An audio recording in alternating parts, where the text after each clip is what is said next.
so come grab those. I can find it. Wait, no, that's not right. Also, Irene's going to be late, so I'm going to be chairing the first half of this.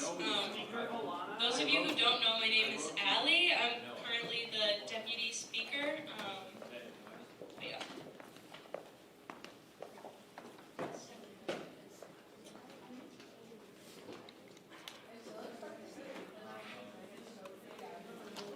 Who? Ethan? I miss Ethan every day.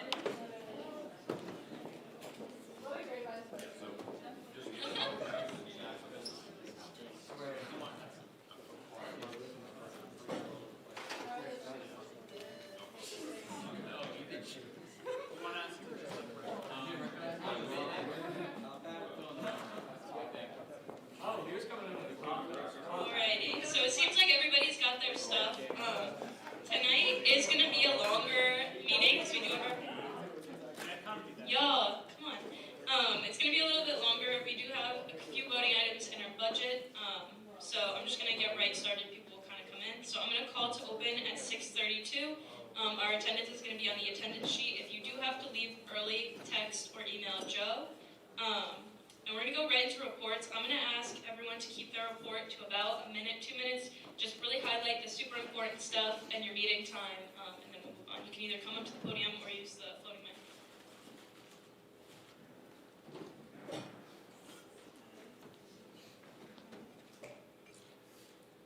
Hey y'all. Hello. Okay, I'm sticking with my guns. I'm sticking out here. It's much safer out here. The podium's scary. So for academic affairs, this week is Fall Fest. We are having a Fall Fest meeting. We'll be having apple cider donuts, apple cider, and you'll all get little pumpkins that you can paint and take home with you. So I hope to see you guys there. We'll be talking about, among other things, the Husky Book Bundle. So this is a program that we recently found out is being implemented next semester. You may have seen the article in the Daily Campus this morning. So you will all be charged, all UConn undergraduates, $285 on your fee bill automatically next semester for textbooks. You can opt out of it, but you are losing a few choices in using this program. First of all, you won't be able to choose between a rent or buy. You will have to rent all of your materials. It does not count lab materials, so it's just like the online access codes in your textbooks. You're also losing the choice of whether you have digital or print, so everything will be chosen by your professor in terms of format, so you are losing a few choices there. There are also some accessibility questions as to whether or not digital formats will be compatible with assistive technology software. So we are talking to the provost's office to kind of figure out what some of the answers are to those questions. And I'm really open, if you guys have any concerns about that, to talking about it after Senate. I'll be chilling up there if you need to talk about it. I guess that's really the most important things for now. Awesome, thank you, Abby. Next up, John Hayden with External Affairs.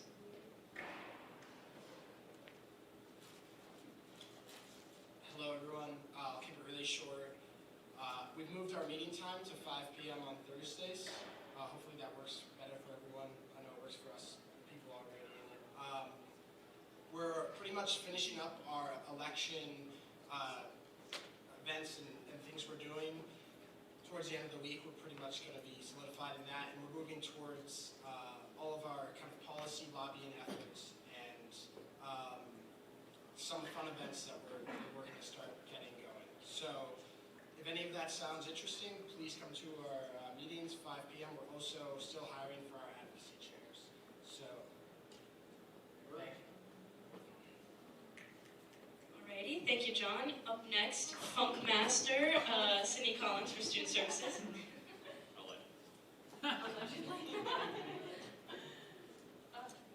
Hello, Funk Master here. Okay, so I'm going to go quickly through what projects you could anticipate from Student Services coming up. So if any of these pique your interest, please come to Student Services Committee. we have sexual health popping off with their menstrual products initiative. So we have Period Box, which is a free menstrual products distribution package. Oh my God, here's my deputy director. Betty, you're getting a little shout out right now, so sorry. Feel free, come on to the front, you can sit with me. We also have Tampon Time, which is free menstrual products in the bathrooms. For transportation and recreation, we are doing community ride days, hopefully upcoming this Sunday and continuing. Obviously, it is getting cold, but if you're a biker out there, I would love to see you join. For mental health, we are doing mental health first aid trainings, as well as going to partner with the Recovery House to do more like education and awareness about what that resource is. For environmental justice, we just hired our coordinator, Matt Florid. Yay! Shout out to the last Senate. So we are planning a climate rally for November 4th. And this was something that we were just talking about this past week, but doing an environmental justice mural on campus. We need to get more artwork, so that's super cool. And then we have food insecurity, doing a food pantry, trying to put that together, as well as expanding the Hunger Stripes program. So I know that was a lot, but if at any point something piqued your interest, please come to Student Services Thursdays at 7 p.m. in Student Union 324. We also will have, hopefully, some food. Ben, what are we going to have this week? I'm thinking a kombucha bar. That's a little crazy. Okay, that's it for me. Thank you. All right, next up, student development, Mackenzie. One of these days. Hi guys, keeping it short, development is still Tuesdays at 6 and 3:21. We finally got our cultural coordinator, which will be confirming tonight, quote unquote, Jay? Is that the right term? Yeah, justice, totally.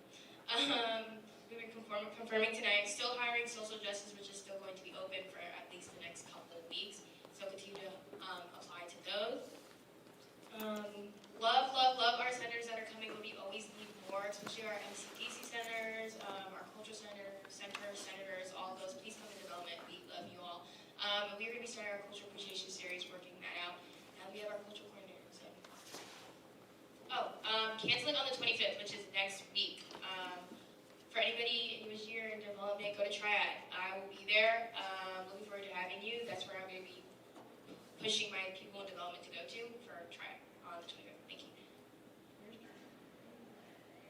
They'll let you know where Triad is. Thank you, Mackenzie. We don't have our communications director here. She hasn't sent anything, but they're working on a bunch of student fund projects. They just sent out their communications guide, so make sure you take a look at that if you're planning any events. So next up is our Chief Justice, Jack. Looking spazzy. So this is going to be a long meeting today, so I'm just going to pass on my report. There's not too much going on in the judiciary right now. There's a few things, but it's really not worth bothering about at this current moment. So thank you all. For the record, I meant snazzy. That's a clarification. Next up, our Comptroller, Ben. He's also presenting the budget later, so I'm sure that's what he's going to talk about. Yeah, you guys are going to hear a lot from me tonight, so I'll keep this brief. Today was the first round of public hearings for the Student Fee Advisory Committee, on which I sit. I saw the presentations of a couple of university departments. More tomorrow. You guys will get a more in-depth report after I've had a chance to marinate on those in 2 weeks. Other than that, we're currently exploring some different ways to support food insecure students with Husky Market having to change due to various tax laws. And on top of that, still continuing work with UConn Procurement to try and make USG's purchasing process a little more streamlined and easy and not completely terrible as it is right now. That's all for me till later. It's completely different. Thank you, Ben. Next up is our Chief Diversity Officer, but she's also not here. Hasn't sent a report. Is there anybody I know if one of her names? We're going to skip over that. Speaker of the Senate, there's not much to report, but for senators, next week at caucus, we're going to be having a presentation from a company. They're called Kaplan. They do a lot of LSAT, MCAT, the big kind of grad school test prep. And so somebody, like a representative, is going to come do a presentation on like their services, trying to work out like some kind of partnership, some kind of deal. So that's going to be at the beginning of caucus next week, so make sure you come for that because it's going to be really interesting. As always, we have our giveaways from Joe, so make sure you stay for that. And I'm going to move into the report of the Vice President. Alright, just two quick things. First off, the USG retreat is this Saturday, 22nd, 10 a.m. to 4 p.m. You should all be there. It's going to be a lot of fun. We have an outside source coming in doing some leadership development training with us. Great way to just really network with leadership as well as just with each other, senators. It's going to be a really great time. If you do need bus transportation, the form's at the end of the agenda. Alex can talk about that later. But again, food will be provided. It'll be a really great time. You should all be there. Other than that, I do want to mention COSGA. For any of you who aren't aware, COSGA, that's a Conference on Student Government Associations. That takes place end of March, early April, March 31st through April 2nd. That's a conference that 16 delegates from USG do go down to College Station. That's Texas A&M University. We meet with all the other different student governments across the nation. It's a really great time to network with them, as well as see what kind of projects they're doing and how we can maybe even collaborate on a national level on certain things. Really, really awesome. You don't have to pay a thing. It's all provided by us. And we really just we got so close on that trip. It was a really great time. A lot of our key board right now went on that trip. So if you have any questions, you're interested, that application is also going to be at the end of the agenda here today. Definitely recommend applying. We love having those new, fresh faces come on that trip with us as well. You're the future of the organization, so it's always great having you in that space. Beyond that, I think that's it for me. Nathan is not here. We'll hopefully swing back to him for his report later. But if he was here, he'd probably say, go to the retreat this Saturday. All right, see you. One other thing, the COSGA application is going to close November 9th at midnight. We'll be reminding you guys, but just keep that in mind. Super fun. I went. It was great. So we're actually going to table the oaths of office because we do have some confirmations. So Dylan, we're just going to do you like with the rest of them. So we're going to move into our voting items. The first thing is the approval of the minutes. I'm just going to stop presenting because for some reason it's not letting me present everything. So I'm just going to go here. Okay. So I'm just going to scroll through really quick. Somebody stop me if they see anything. All right. Are there any points of discussion on these minutes? Any questions?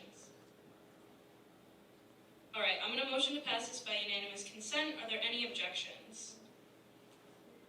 All right, so this passes by unanimous consent.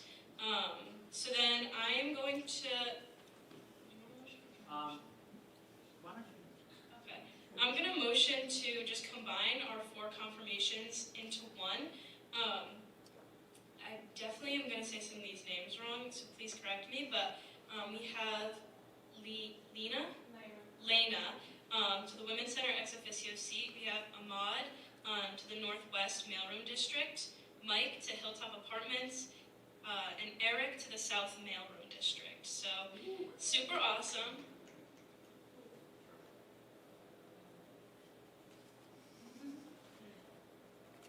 And Trevor. All right. So are there any points of discussion on any of these confirmations? Any questions? Oh, yep. Does that include me and Dylan? Yes, so you got confirmed last week, so you just need to do your oath of office, but we're just going to have you do your oath of office with the 5 other confirmations, so that you don't have to do it by yourself and then they do it. We're just going to do all 6 of you at once. Okay, thanks. Yeah, of course. Any other questions? All right, so I'm going to motion to move all of these confirmations by unanimous consent. Are there any objections? Amazing. All right, I'm going to let Jack take over to do the oath of office. So if you are on this agenda to be confirmed, if you could just come up to the microphone. There should be 6 of you guys. And Jack's just going to lead you through the oath of office. I've seen that man before, perhaps in the Senate. What is it?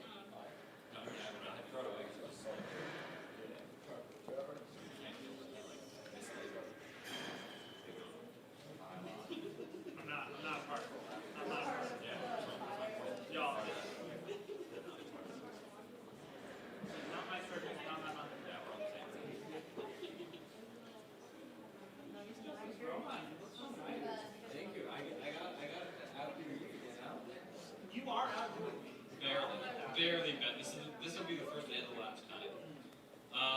So, all the new senators, please raise your right Dylan, you can hands. also come up. All right, Dylan. President Holland? President Holland in the house.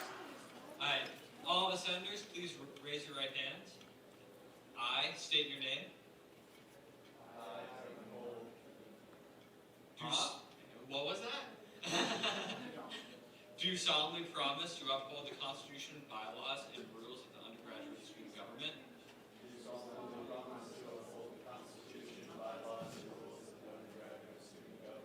At the University of Connecticut in Stores. I promise that I shall consistently and faithfully earn the vote of the constituents whom I have been elected to serve and represent.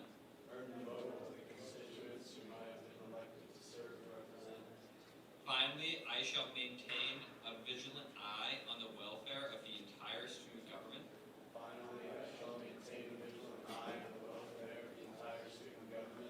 That we may all diligently work together to successfully advocate for, represent, and serve the entire student body.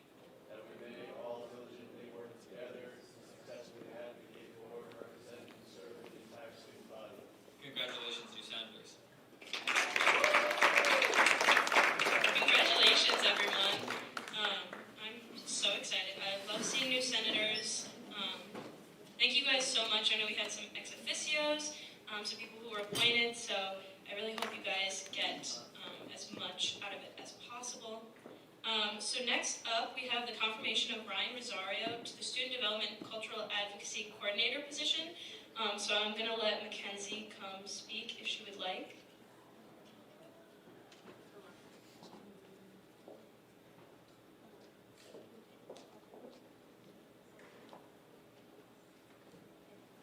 Hi. Ryan, you can stand if you want.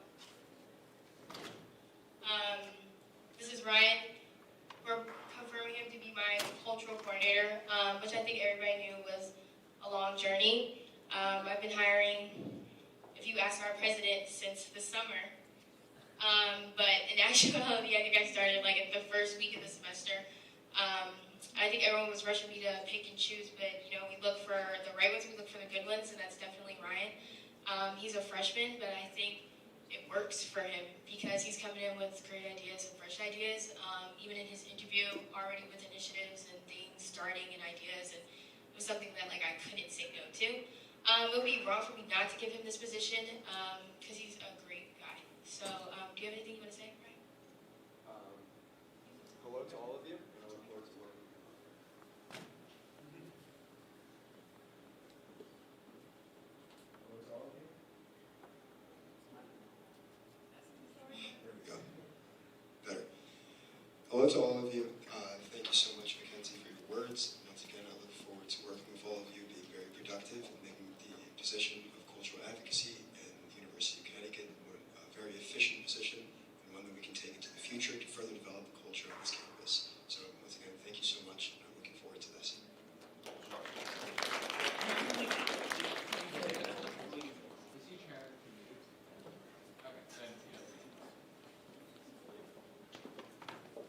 Alrighty. So are there any other points of discussion? Any questions? Alright, so I'm going to motion to pass this by unanimous consent. Are there any objections?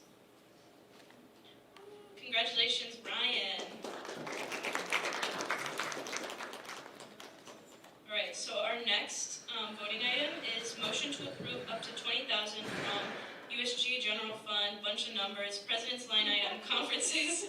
I'm going to stumble over those, so I'm not even going to try. For any and all expenses relating to COSGA. So basically, I'm taking over a lot of the logistic planning for this year. And so I met with one of our financial advisors, Dawn, and she recommended this amount. It's slightly increased from last year just because we did go over budget last year. So this literally covers everything: flight, hotel, the transportation, registration, and our meals. So basically, if you go on the trip, you don't pay for your meals. They provide some of them, but the meals that aren't provided are paid for. So this just really includes everything. So are there any other points of discussion regarding this? I don't know the exact amount we went over, but I do know that we went slightly over. Okay, so, well, we might be amending this just depending on the flights and stuff, but this is what we were advised at the time. So, any other questions? What's Kajka? Right, okay, so Peter went over this a little bit before, but it's a conference, it's a national conference held in Texas in the spring semester. It's where like just a bunch of student government associations come together. We have discussions, workshops, just sharing ideas. We do presentations, just a really great bonding experience for people within USG. We get a bunch of ideas, like just in general, like last year the University of Nevada had a food pantry, and so we've been meeting with them to kind of draw inspiration there. So it's just a great opportunity to not only experience different student governments, but get to know kind of the people that you're working with. And applications, again, are going to be linked on this agenda and open until November 9th, so if you want to go. All right. Yes. I think we approved 18,000 last year, so we're increasing it a little bit now. We might increase it more as we find out like what the exact numbers are, because we don't know the people coming on the trip yet, so we don't know how much like the flight or the hotels are going to cost. So this is just like a really rough estimate. This is subject to change. We might approve more money. We might not use all this money, but this is just what we're approving for now. Are there any other questions? Alrighty, so I'm going to motion to pass this by unanimous consent. Are there any objections? Alright, so this passes by unanimous consent. I'm just going to skip over these two really quick because we just have another quick one. The motion to approve $875 for Tier 2 funding request. Ben, I'm assuming you're going to talk about this. Yeah. Hey everyone, let me start by just giving a brief overview. USG, one of our primary missions, is funding hundreds of student organizations a year. We have a funding staff team of 12 that handles all funding requests. Due to a glitch in the system, this funding request number 0914 was not moved forward in the right way. The Taekwondo team needs this funding to go to a competition this weekend. We're on a tight schedule. Let me say, this is the Senate voting on a Tier 2 funding request is not something that normally happens, not something I'm looking to repeat, but this is the workaround that we have found for this.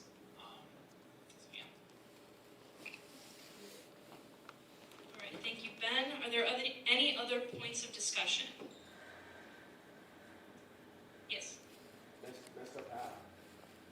What was wrong with it? Essentially, there was a glitch in the system that caused their original request to kind of disappear, and then they had to submit a new one, and they were told that it would be fine even though it was within the deadline because it was a glitch in the system, and then something got miscommunicated along the way and it got denied because it was after the deadline even though it shouldn't have. It was a mess, and we fully realized about this mess yesterday. So this is our workaround to get this resolved. Yeah, Eric. The funds will not be dispersed in time. The group will be paying for it and we will be reimbursing them. Again, not something we look to do. This is not something that's going to set a precedent for other groups. This was a mistake made by USG as a result of glitches in our funding system. We like to make good on our mistakes. So this is something that we should have approved. The funding staff should have approved, but due to a series of glitches was not able to be approved in time. Alrighty, any other questions? Alrighty, so seeing none, I'm going to pass this by unanimous consent. Are there any objections? Awesome. So this passes by unanimous consent, and as you guys can see, our lovely speaker is here. So I'm going to turn it back over to her for our last two things. Okay. It's not letting me like switch tabs, so you have to unshare and reshare. Okay. Well, hi everyone. Thank you for waiting. Or I guess not, but like this is thank you. Okay, so let's move on to the next piece of legislation, which is compensation update for the undergraduate student trustee, and I'd like to pass it along to the authors to present. Are any of the authors present?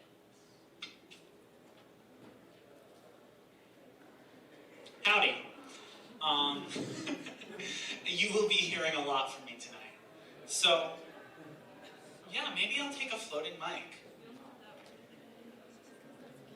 Wait, does this work? I kind of want this. I'm going to be talking a lot. This is fun.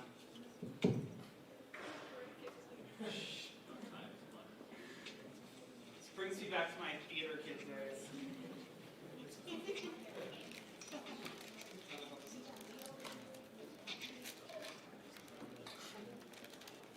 Hello? This is fun. You guys having fun? Hello? You guys hear me? Yes. Is this mic working? I have no idea. You're loud. All right. So I want to start off introducing this legislation actually by reading something that another one of these authors, Damani Douglas, who currently represents all of us on the Board of Trustees, wrote for me. He was planning on being in attendance and told me today that he was actually not able to be. I have actually not read this. He just sent it to me, so we'll see what this is. Damani says, "Esteemed senators, good evening. Though I would like to be there with you tonight, unfortunately I am unable to attend due to work obligations. However, you will definitely see me in person later this semester. As some of you may know, I am the undergraduate student trustee, one of 2 students on UConn's highest body. The board has the final say on almost all matters here at UConn, and so have a student on this board." I just read whatever. Yeah. He's up there. You know, it's wordplay. I'm sure it's very funny. Over the past few years, USG has built an ever stronger relationship with bodies beyond student control, like the University Senate and the Board of Trustees. The legislation before you today is a part of that effort. The undergraduate student trustee is a valuable resource to the USG. In my time in this role, I have assisted nearly every member of the governing board in one way or another. Whether that is leaning on administrators to respond to emails or directly raising and advocating for issues at the highest levels. I believe that several people in the room there tonight can affirm this. I'm sure the comptroller will provide a thorough walkthrough of this legislation, but before he does, I'd like to draw your attention to 2 things. Per the USG Constitution, the undergraduate student trustee is already a member of both the Senate and the governing board. This legislation does not seek to change that in any way. This legislation also does not automatically compensate the trustee. The final decision will be left to the governing board to decide year by year if this is in USG's interest. Thank you all for consideration of this legislation. If you have any questions, feel free to text or email me or ask Ben in just a moment. Best, Damani Douglas. So, all right, it's not up there, but essentially, Damani provided a pretty good overview, but he is our representative on the Board of Trustees, which is the highest body at UConn, hires and fires the president and senior administrators, votes on the UConn budget every year, and provides oversight at the highest level. Students elect two members, one undergraduate and one graduate, to the Board of Trustees every year. And like Damani said, in recent years, USG has started to build a really strong relationship with the trustee. We see this as sort of the next step in that partnership. What this would allow us to do is to hire the Board of Trustees, hire the undergraduate trustee, bring them under our wing, both as an equity issue to compensate the undergraduate trustee for the student advocacy and work that they're doing, as well as to allow USG to have a little bit more, I guess leverage is the right word, over this body in the same way that our university senators give us a little bit more leverage in the university senate. So what this does, as Damani says, it does not automatically compensate the trustee. What it does is it allows the governing board to craft an offer letter every year with, what we want out of the trustee, what we're willing to pay for that, and it allows us to decide and negotiate with the trustee to have a situation that's beneficial for all of us. This may not be something that happens every year, depending on what each governing board and each trustee feels is in their best interest, but it is something that we are interested in exploring. That's my little spiel. I think it's working, yeah. Okay, so now that Ben has presented the legislation, we're going to move into questions. Does anyone have questions for the authors? I'm assuming Ben would be the voice to respond to those questions. Do you have questions about what was presented or questions about the contents? Yeah. Okay, so check it. So why is the undergraduate student government putting the bill and not the university itself? All the trustees serve as because the trustees don't get paid.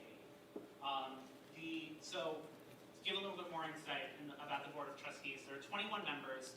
12 of them are appointed by the governor. These are like rich billionaires who have donated I'll be honest, the chairman of the board right now just gave another multi-$100 million donation to the university. These are not people who need to get paid. Another 5 of them are high-ranking state officials already.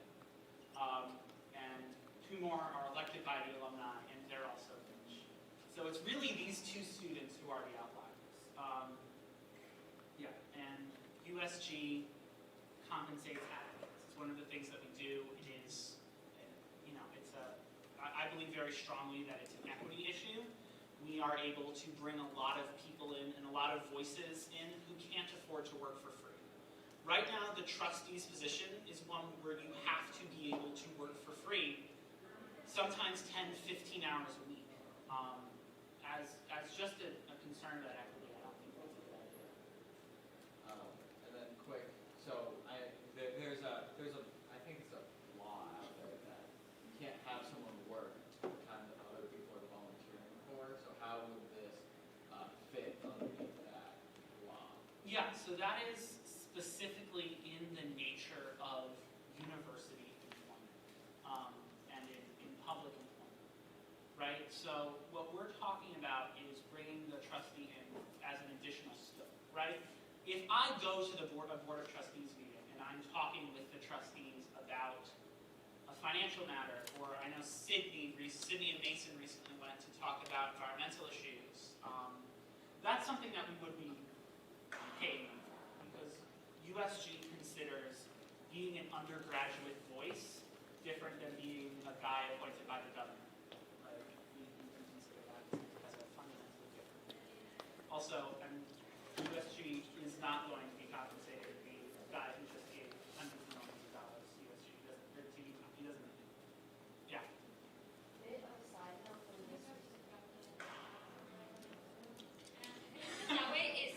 Actually, for everyone to know, if you don't speak into the mic, the UCTV footage in the back won't be able to pick up on what you ask. This is a bit of a side note, but given what he just said about that law, why are certain people allowed to clock in for Senate, but certain people aren't?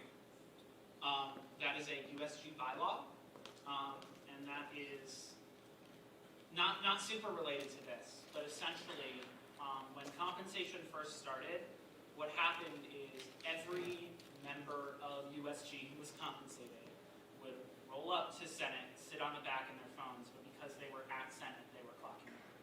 That was not something that we considered to be good. USG was paying over $1,000 an hour for mostly people to just sit on their phones. So what we have is we have a scenario where only the people who could be reasonably expected to need to contribute at every Senate are allowed to be clocking in for Senate. If you are here presenting legislation or doing something related to your work at Senate, you can clock in for that. But otherwise, what we would run into is a situation, and we've had this situation in the past, where every single coordinator, every single person would clock in because they might need to talk about something like that. And what happened is people, again, sat on their phones in the back and didn't do anything and charged the students hundreds of dollars.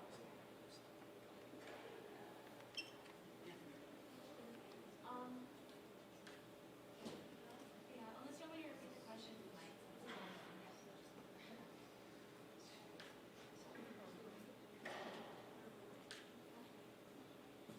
So, would the undergraduate student trustee only be compensated for things related to student government, like USG? So, if they had a meeting with the board of trustees and they had to, and he has to present something related to USG, would he have to be compensated for that?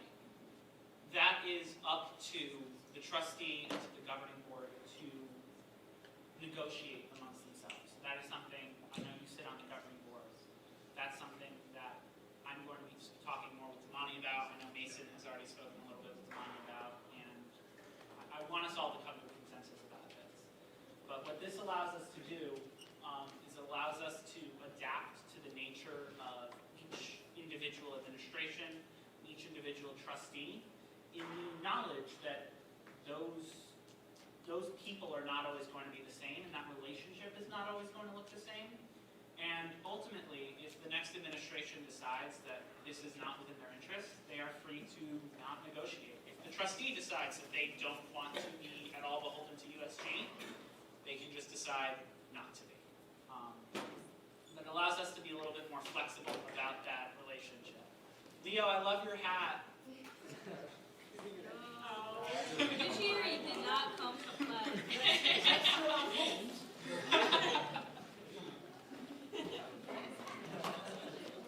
I think that answers it. So I'm going to encourage everyone to really take a solid look at the legislation on the board right now and think this through, because the way behind this is that each and every one of you are representing a number of students, and including yourself, who pay a fee to the student government. And we decide how that fee is spent, and ideally we want that fee to be spent in a way that represents student interests. So the question becomes, do you feel that compensating the undergraduate student trustee aligns with what students that you represent would want? And if you have questions about what that means, about how much we're compensating, about why we're compensating, this is the time to ask. I have a question, which is, in terms of compensation, by creating a more formal structure of a contract, does that mean that the governing board can add requirements to the job? For example, could we say we want the student trustee to be at every Senate because that's part of their technical job? We could. And then if that is violated, does that have impact with the pricing of like how much they're being paid or whether they're getting compensated? Yeah, absolutely it does. What we would do, and I've already been in preliminary talks with Monty about this, the student trustee would be hired by a majority vote of the governing board and could be dismissed from that position at any time by a majority vote of the governing board. And then does the entire student body re-elect a new candidate? No, so to be clear, we cannot remove a member of the board of trustees. If we could, some things at this university would look very different. What we would do is we would remove the student, we would say, you are not fulfilling your end of the bargain, we're no longer going to compensate you, and we're going to end this more formal relationship. We can't remove a trustee. As much as there are maybe a trustee or two that we may want to, we can't remove a trustee. And to what extent can the Senate, senators in particular, have a say in how much the student trustee would be paid? Under this bylaw right now, as presented to the Senate, there would not be. If the Senate would like one, you are free to make a motion to amend. So I sort of want to highlight that. Yes, I see Josh had the question. Josh, do you want to go up to the microphone and ask it?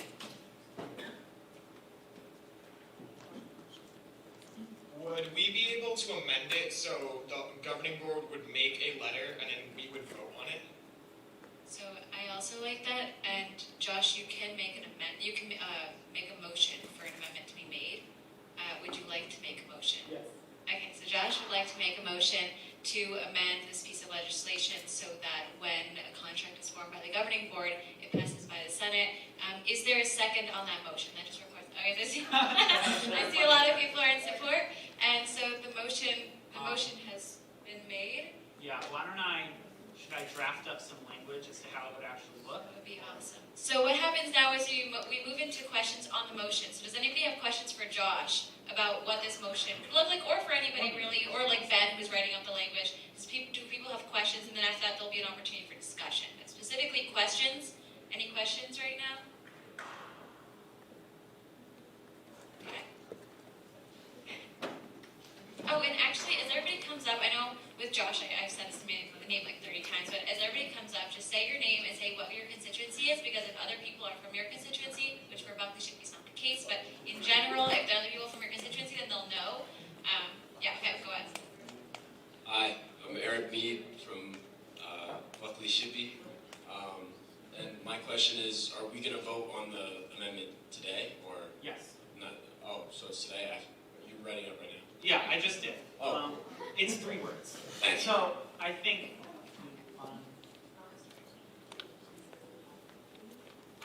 I'm on my desk here. I Oh. don't know why it's on there. But hold on. So we should see. I put it right here. I can see it online. oh, that's odd that I can't see it. Are you sure your Wi-Fi is good? Yeah. All right. Okay, Ben, would you like to read what the words are then, since I don't have it showing up on Yeah. So, and y'all should theoretically be able to follow along on your own computers as well. Yeah. But right here, approved by the governing board, I just added the 3 words and the Senate at the end of that clause. So the Senate would have to vote on such an offer. Which essentially gives a lot more power back to you as senators, because you have a say over whether or not you think that the deal the governing board constructs is fair. Question.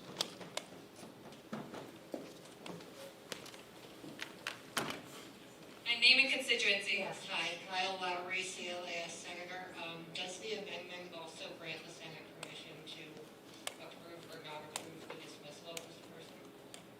It does not. I would be I will tell you that I would be more opposed to that, because I think that there are situations in which dismissing someone is very important to happen immediately. I will tell you that I really only see a dismissal of a person happening in a vote of the governing board if there was like a real need to do so. And if there would, I wouldn't want to wait till the next Senate meeting, nor would I want to necessarily air personnel matters in a very public forum. And is that also the policy for dismissing, say, a board meeting or other positions that are approved by the Senate? Yeah, so the Senate can always dismiss, I believe, by a 2/3 vote. But really what happens is, if someone deserves to be fired, their supervisor will fire them. And given that there is no formal supervisor of the trustee, the governing board would act as the supervisor. Once again, you guys are free to make an amendment about that. I will tell you that I would be more opposed to that. Thank you. That's a great question. And I actually have a follow-up, which is, and I kind of know the answer to this, but I'm just going to ask it for senators to have it out there. If a senator has a concern about someone being in a particular position, if they see something, can they go to members of the governing board and have those concerns sort of addressed more formally? They absolutely should. If there is any, not that you can, you absolutely should. If there is any sort of issue that you have with a person hired or otherwise active in a USG space that you think is worthy of a governing board member's attention, we are all very receptive to that. I certainly hope that that will not be the case this year, but if it is, we are prepared to take action. And we know that past governing boards have taken action when issues have arisen. Okay, thank you, Ben. I think this is a great amendment personally. We will close out questions unless there are questions remaining. Oh, I see Rory has a question.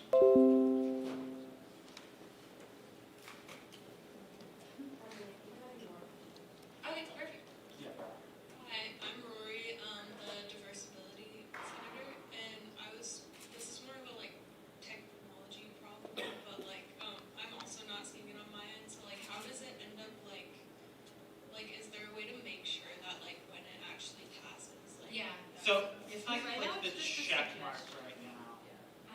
pop up? I still. Oh, here it is. Yes, see, it says and the Senate. So I will, it might be because you guys only have view access that you can't see suggestions on it, but I have just highlighted the text in front of it.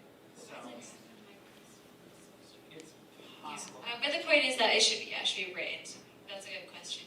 Any other questions on this amendment? No? Elaine?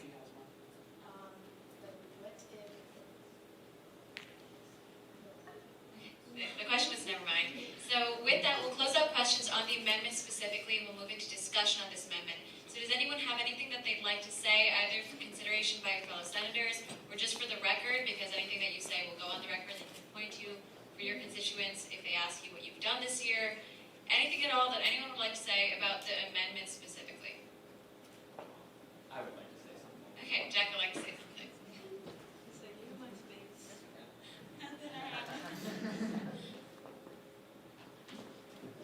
So one thing that I would just like the Senate to consider is generally the executive branch handles most personnel matters and things like that.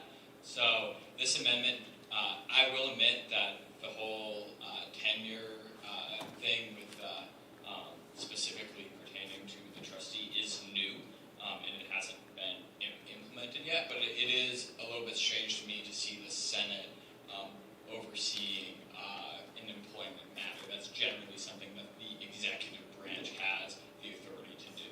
Thank you. Thank you, Jack. Ben? If I could just add to that, I do worry about bringing an employment matter that, often employment matters are very sensitive. A lot of us up here have training on how to handle sensitive matters, sensitive information, people's citizenship, all that sort of stuff. I do admit I'm worried about bringing a decision about whether to hire someone to the full Senate. I'm not in favor of this. What did you want to Hi, my name is Winter. I'm the diversity senator, MCD, yeah. Could you create a committee that could be responsible for hiring within the Senate? Could that be a thing? Instead of having everybody have access to that information, maybe only a certain few that could be voted on by this board or something like that? We could. We absolutely could. What I would say is there is already a group of student leaders that have been either elected by the student body or appointed and confirmed by the Senate to handle matters concerning employment, and that is the governing board. There is already such a commission. Yeah. Anybody wants to speak, honestly, you can just go on up. I know the whole hand raising thing can be fun. Just in terms of this specific amendment and this legislation in general, while I agree with what you said to a great extent, I think that because this is such a new thing, and it's not really the matter of employment, rather what the offer letter would look like, I think it is a good idea to run it by Senate because we have a perspective, as well as we are a vast majority of which we represent the people that Damani is also representing. So I think we should have a say in this matter. I was gonna say, just seeing that Ben is opposed to it, having Irene, your Speaker of the Senate, on our governing board, a part of the process, I feel like she could speak for the Senate in the sense of if you do you guys having a say and all that can just speak through Irene, instead of having this whole Senate in the amendment.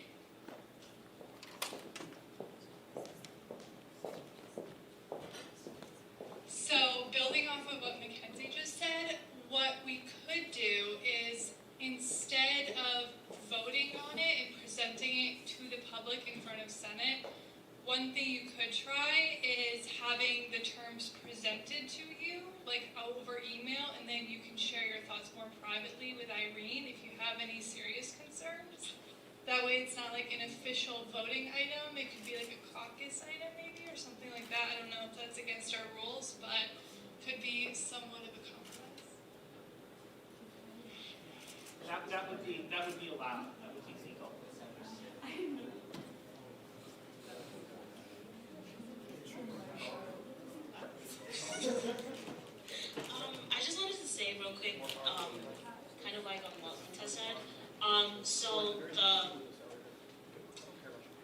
Diversity and Outreach Commission already approves like deals with hiring and stuff like.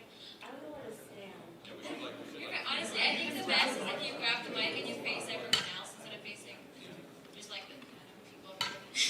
So the commission already like deals with hiring and stuff like that. I know that historically it's only like members of the commission, members who have been invited, who are allowed to partake in that. But it is minuted and people have access to the minutes. But I feel like relating to that, that's something that's an option that people don't know about that.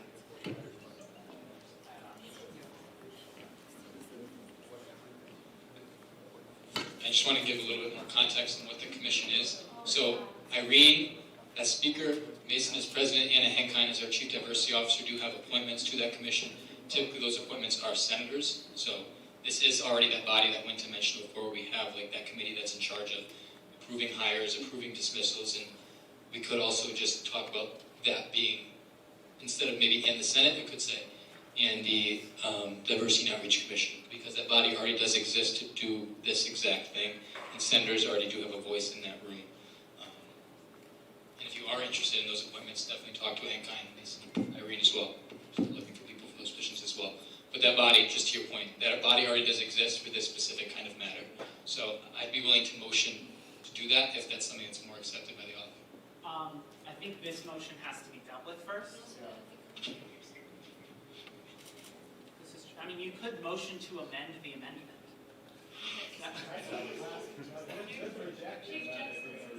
Yeah.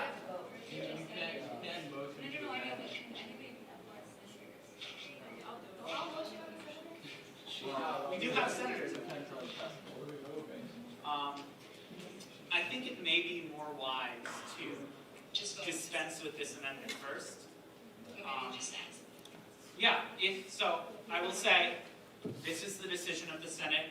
I do not have a voice in the matter at the end of the day. The only 3 people up here who do are Irene, Allie, and Mackenzie. Oh, and Joe. Sitting right next to me. Joe also has a voice. Okay, so does anyone else have any, are we in discussion or not? I already forgot. I think we're in discussion. Does anyone else have a point of discussion on this amendment? What I will say is that, in general, I do typically agree that I think there's enough of a hiring sort of process that Senate doesn't have to be directly involved. I do think that this is a little different in that we are sort of setting a precedent by the pay scale that we select for this trustee. I don't think anyone's personal information should be made public to the Senate, but I do think that maybe the Senate should have a more direct democratic opportunity to decide what that precedent will be, because most likely the salary that the trustee will receive in the future will depend on what we decide tonight, or next time, I guess whenever the salary is decided and voted on in Senate. That being said though, as you've heard people in the Gov Board mention, I do represent all of you on the governing board, so if you'd rather not have direct access on this decision, of course I'll try my best to vote in accordance to how each and every one of you want me to vote, but I think that the Senate should have some power in this decision because you're elected to make choices, and I don't know why you would give up that right. Can I add 2 things? Yeah. First of all, I just want to make it known and clear, all of us up here are very receptive to all of your desires. If you all come to me and say, I really don't want to hire, I really don't think, that is something that I would take into account, very likely would not hire that person. I will also say that if the concern is just about the pay rate, you could set a pay rate in this bylaw.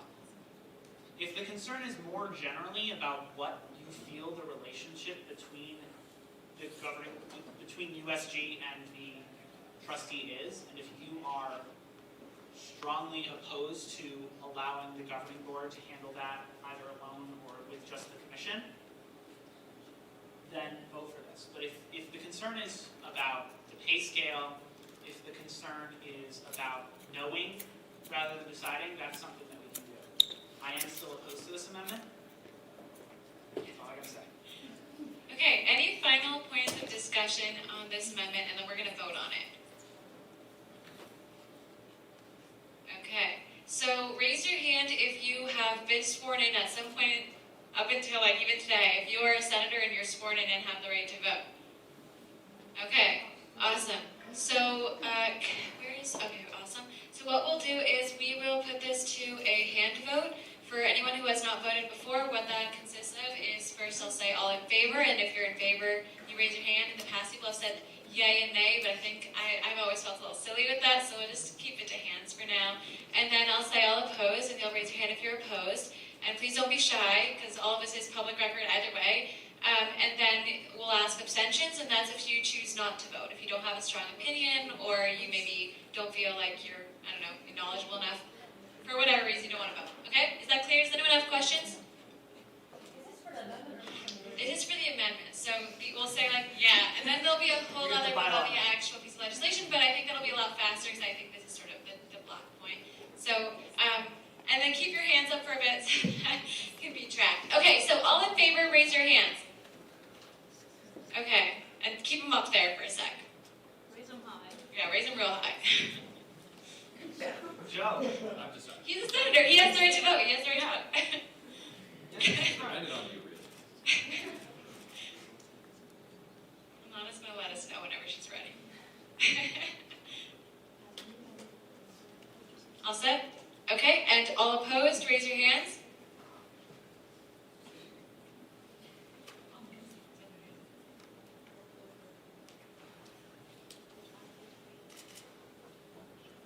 Make sure you raise them high, guys. Okay, and wait, Lana, are we all done with the nays? Okay, and then all abstaining from the vote on the amendment, raise your hands. I think it's just, okay, it's two of us. Okay, so 2 abstentions, and I was not counting. Lana, was that a pass? Okay, so I don't have the, do you have the, could you actually tell us the number? 21 pass, 2 abstain, 8 opposed. Okay, and with that, this amendment passes, in which case we move to vote on the actual piece of legislation. I think we were in discussion? I think we were in discussion / motions. Okay, so we're back in discussion on the legislation itself. Are there any other points of discussion or additional motions to be made? Yeah, Eric. Also, welcome back to Eric, because he was part of our Senate before, and he's back now. Now, Eric, South resident, so I just had a question with the last sentence. Can you tell me why it's okay that we're contradicting specific bylaws? I just wanted clarification on that point. Absolutely. Have you amended any bylaws to get this through? The one thing that we are aware of is, in our bylaws, there are specific things that that you can and cannot clock in for. That is the specific thing. It includes, you can't clock in for Senate unless you're required to do so by the governing documents or otherwise actively presenting legislation. So if this Senate would like to choose to require the trustee, or if the governing board would like to choose to require the trustee to attend Senate, we would be breaking the bylaws into this. So that's the real only bylaw that I could possibly imagine us breaking. And I will also say, now the Senate gets another voice in that matter. So if the Senate feels that a bylaw really should not be broken, you definitely have the ability to say so, and that comes up. Is it now? Well, I mean, you can remove it right now, or when the offer letter comes back to the Senate can take a good hard look at what bylaws are being followed and what, if any, are being broken, and can decide whether they are comfortable with it. Okay, awesome. Any other questions?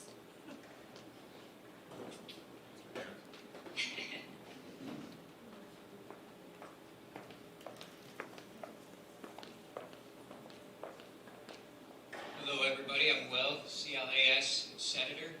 So my question for you, you gave a good description of what the Board of Trustees is.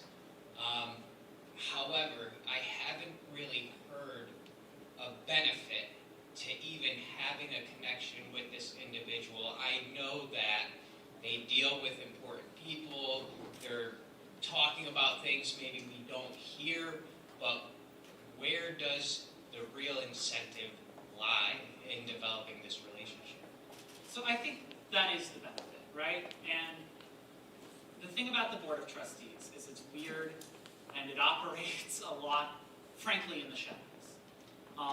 I will tell you, I have personally used, you remember how during my report I was talking about how I'm working with procurement to try and streamline some of the purchasing processes for USG. In the past, we have waited months, literal months, for basic purchases to be approved and go through procurement. Not acceptable, right? We have had clubs waiting, again, for months, sometimes up to 6 months for purchases to happen.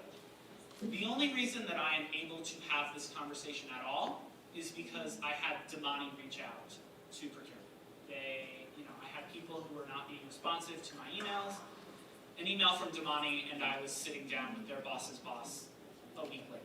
So the strength to this comes in being able to have access to the spaces and the people who are making decisions in ways that we do not always. Because again, the Board of Trustees is the president's boss.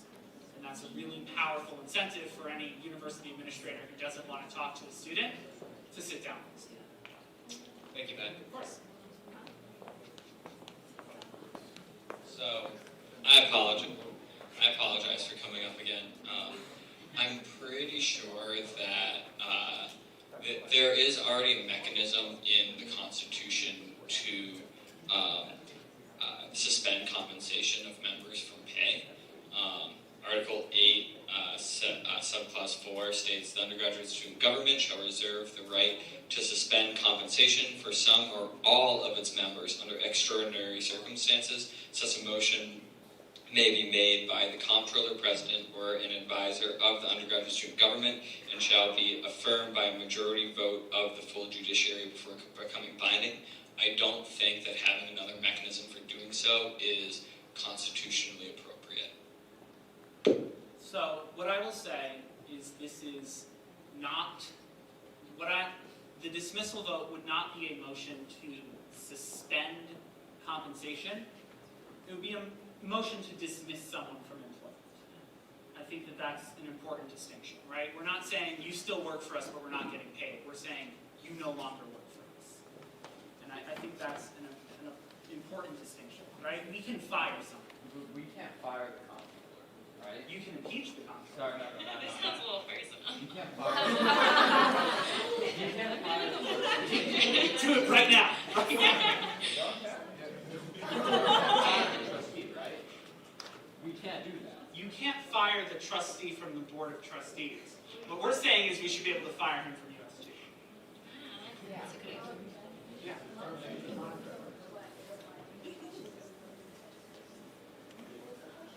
Damani will be available at 8:05 if we have questions for him. We could table the voting on the actual piece of legislation. We could go through. The budget will take longer than half an hour. Would you rather ask your question straight to Damani?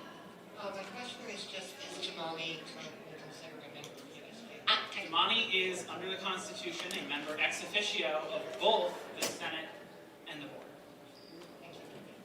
Would you like to ask your question to Damani, or do you want us to? We can table this. Yeah, we can table it. So motion to table.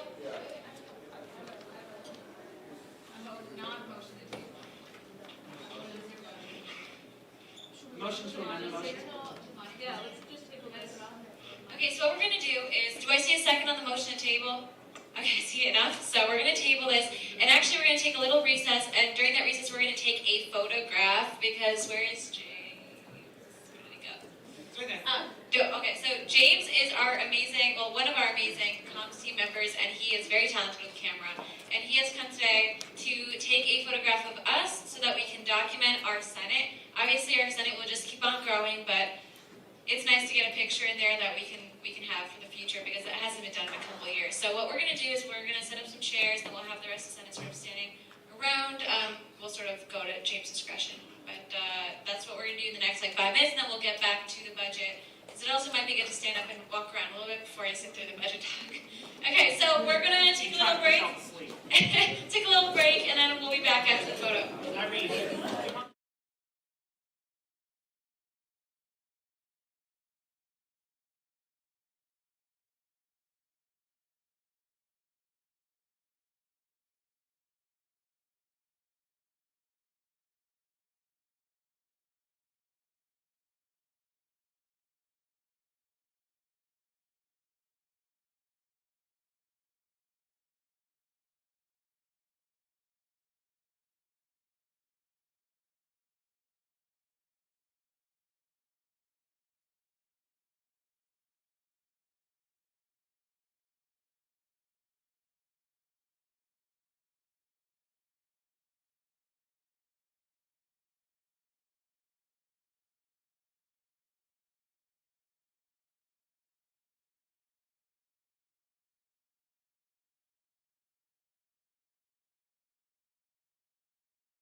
just get seated so we can move on with the budget.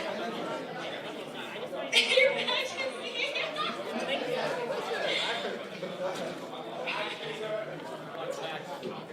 All right, let's take a seat. Let's take a seat.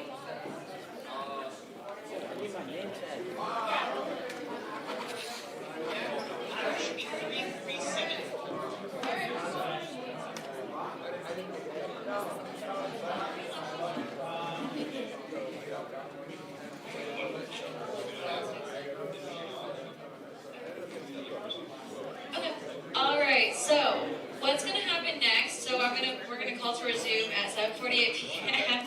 And what we're going to do now is Ben, our comptroller, is going to present about the budget. And as I mentioned in my email, this is important as much as people who maybe are not math people or numbers people. Some of you may not enjoy this very much. But it's very important because we have a lot of money, and one of the biggest complaints that USG has gotten in the past is that we don't really spend our money the way we should be. Students are upset that the money's not going where they want it to be spent, and that's concerning to students, so it should be concerning to us. And all of us have constituents that we want to report back to and say, look, this is how I influenced our budget, and I made sure that this amount of money that you spent every semester was allocated in a way that represents what you want it to be, how you want it to be done. So as Ben goes through the presentation, try to pay attention. USG has a habit of not paying attention on this day, but we'll try our best to change that. And then afterwards, you're going to have opportunities for questions. He's going to literally go through the spreadsheet of like how much money is going where. And as we've discussed in the past, each of you is required to present at least one piece of legislation before the end of your term. And that could be something that you do with other people or something that you do alone, but that's going to require that you have some sort of an advocacy project in mind, and that may require money. And so if you're thinking about like how much money will I need, think about like where is the money being allocated, where are you going to try to secure funds so that you can present or like, further your project that you think is going to help your constituents. Okay, so with that, I'm going to pass it along to Ben. And Ben, do you want me to sort of like click along? How do you want this to be done? Yeah, if you could go to the thing that says presentation, that would be great. Not the resolution part? No, the resolution is 2 lines. It basically says, whereas we need a budget, here, therefore, here's the. Okay, also, do you want to move the mic a little higher up? Because I think it's not as loud as it could be. Can y'all hear me? Yeah. Good? Cool. Can you go to the presentation?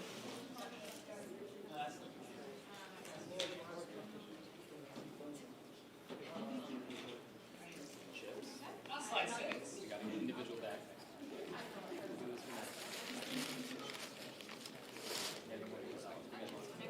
Alrighty, hey everybody. Yeah, I will do my very best not to put you to sleep. But here is the final budget for this fiscal year. So first of all, a bit of terminology. For finances, the university, the state, and USG run in fiscal years. Those start July 1st and June 30th. So fiscal year 2023 started this past July and will be ending June 30th, 2023. Irene, do you want to move on? So just a basic sort of overview, really 5-minute overview of USG financial procedures in our purchasing process. The first step in all of our purchases and everything that we buy or spend is an allocation in the budget. That's what we're voting on tonight. This is where the Senate sits down and confirms our spending priorities for the year. After that, we have a disbursement vote. That can happen in the Senate, in the governing board, in any of our committees, the commission, the judiciary. That's all of them. That is where some sort of group in a public meeting sits down and says, we are going to spend this amount of money on this. Then we have a purchase request that goes in, gets approved by me, gets approved by Mason or Peter. Peter's back then, Peter. And then it goes through a compliance check with the university. Then we actually buy it, and then at the very end, we always have post-purchase documentation, which is why we take attendance at these sort of things, why we have you sign something when you pick up the check or when you pick up your Senate rewards. That is to track and make sure and make it available to the public that we are spending our money in a certain way, compliant with the laws as well as in the best interest of our students. So, our guiding principles when we talk about USG's funds.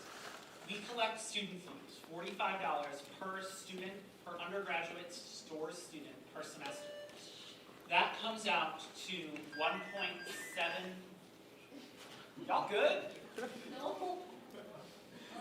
That comes out to anywhere from $1.6 to $1.8 million per year. We're currently anticipating on the higher end of that. Do you need a minute? Okay. These funds must go back to the benefit of STORS undergrads. They can't benefit, they should not be spent to benefit faculty, grad students, or regional campuses. All of those student populations have their own student senates, student governments. They're called weird things, but they all have an SGA or an ASG or a graduate student senate, or Hartford has a USG, that spend their student fees to benefit their students. And what that means is that we can't spend money on expenses that are UConn's responsibility. We can't hire a faculty or staff for another department. We can't, say, fund the rec center or grounds maintenance. Those are the responsibility of UConn. That's state law. But for financial purposes, in a lot of ways, USG is UConn. That has a lot of benefits. It means that we get a lot of big institutional discounts that UConn has negotiated. It also means they represent us when we get sued, which seems to happen about once a decade. A member of the UConn General Council will go represent us in court. It also has some drawbacks. It makes it difficult to give money directly to students, which is why Husky Market is always such a headache for us. It's why we don't fund scholarships, and it makes it really difficult for us sometimes to give money directly back to students. It also means we often have to go through the UConn procurement process, which, as I said, sometimes takes a long time. Students, you, us, committee members, make all decisions about how money should be spent. UConn, through our advisor, checks purchases for legal compliance, but at the end of the day, you all, me, Mason, are the final say on how we spend our money. This is the USG balance sheet from fiscal year 19 to the present. That black line right there is our net worth. The blue bars up top are how much was in our bank account every month, and those green bars are how much we owed. So you will see a big spike in the greens and accompanied in the blues towards the end. We're still dealing with a lot of expenses from last fiscal year. Those are all accounted for in the budget, of course, but we have reorganized our staffing situation over the last year. We were really short-staffed for a while, and we decided to just hold off on paying our bills for a couple months, which student activities graciously let us do. So we are current as of June right now. We're going to keep going through that. But as you can see right now, we have just about $1.15 million left in the bank. I believe the actual dollar amount is on the next slide. Yeah. So here's how the fiscal year started. As of July 1st, 2022, this is our balance sheet. We had $2.45 million in the bank, roughly 1.3 owed to vendors, most of that on our big university credit card that we have. USG's net worth, also known as our unrestricted assets, were at the start of the fiscal year $1,145,775. Over the next year, we anticipate to take in between $1.7 and $1.8 million. If STORS undergraduate enrollment stays exactly the same as it is for fall and spring, we will take in pretty much exactly 1.7. However, every year, because of the Spring to STORS program, where regional students come and become STORS students, we always have an increase in the STORS residential student population. So I anticipate we're going to hit at least 1.75 in income this year. Moving on to another major source of USG funds. Who here has heard of the organization UConn Praxis or UConn Perv? Cool. All right. So, Mason, glad to hear.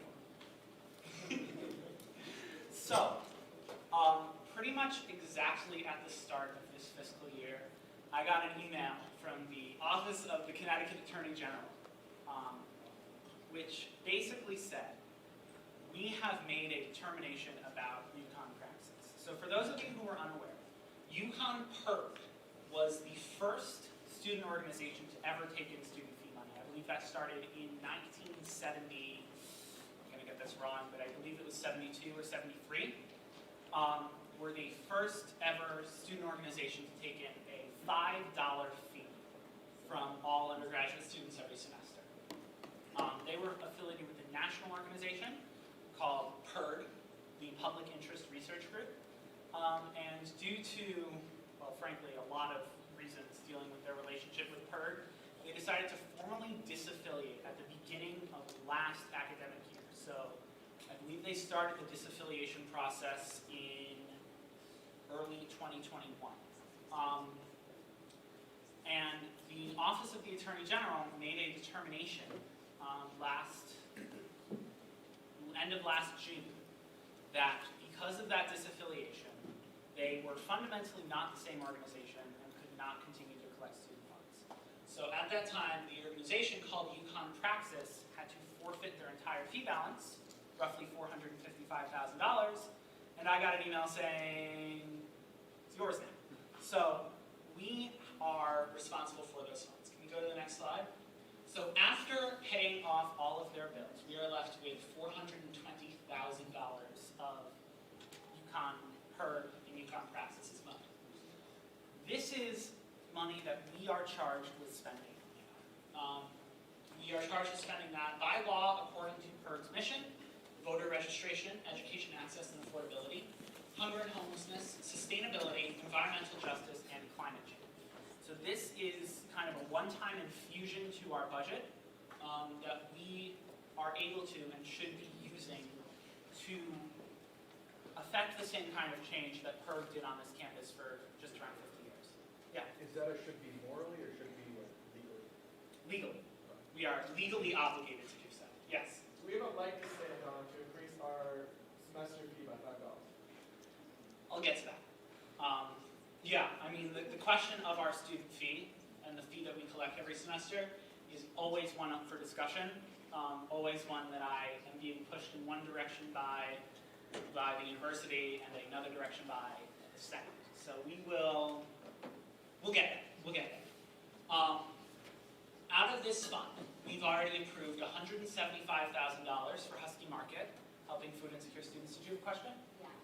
Do we only have to spend it along those lines, or can we spend it on other things that are related to things like that? We're required to spend it on the litmus test that I was explaining is we should be spending it on things that PERG would have spent on, right? So that's a little bit of a nebulous sort of thing, but we're generally able to fit whatever we have into one or more of these categories, and then from there we make that justification. So if there's something like new that could go along those lines, then we can...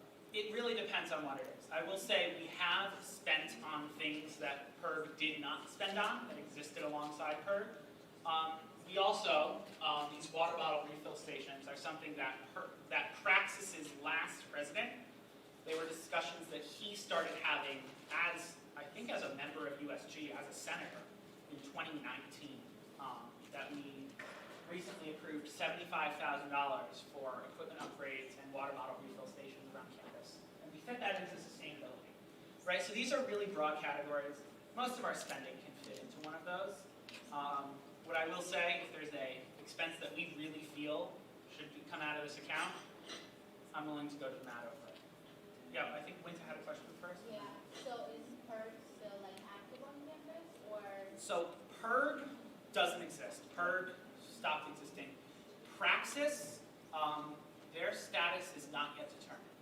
They were given the option to become a Tier 2 student organization like most other student organizations on campus, and they have not yet made a final decision about whether to do so or whether to dissolve.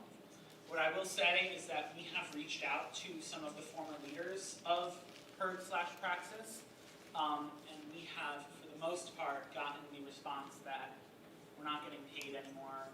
We're not, we thought we had jobs, they were ripped away from us. We're not really looking to have an active role in the spending of this fee. So as far as I, and as far as the law is concerned, it is our responsibility to decide how to spend this money, to spend it responsibly.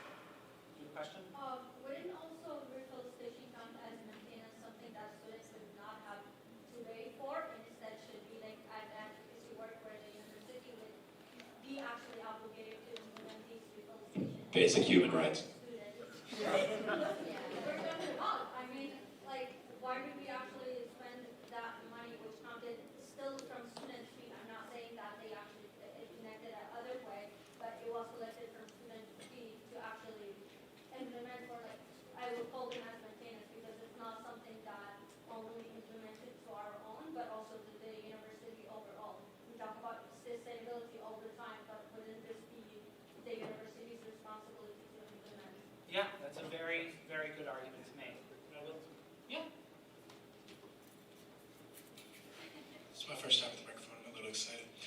So to answer that question, actually when I entered office last year, there was a senator named Sarah Hill, and they were an environmental science major. And one of the main projects that they worked on was implementing that exactly what you're talking about. So water bottle filling stations throughout campus. It is not funded exclusively by USG. It's a partnership between us and the university where they had certain funds available to them. I believe it was the Coca-Cola fund, I want to say.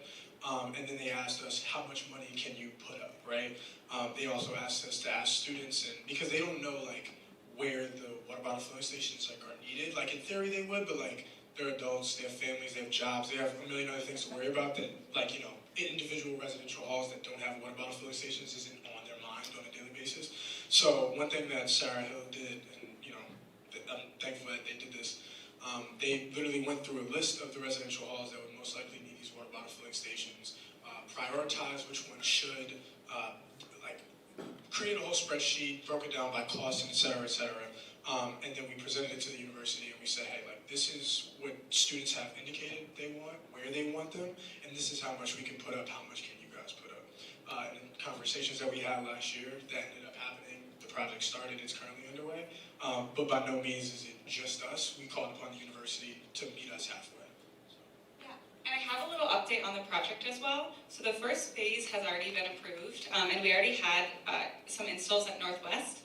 But we have 15 incoming installs at Northwest Towers, South, North, West, East, and also Towers. So a little update on the project.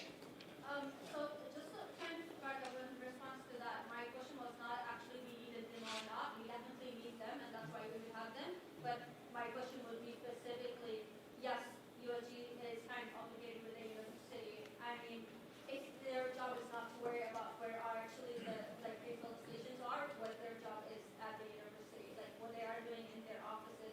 With respect, we all have like families and stuff like that, but they are obligated to continue their job into that extent. But also to some extent, these are student fees.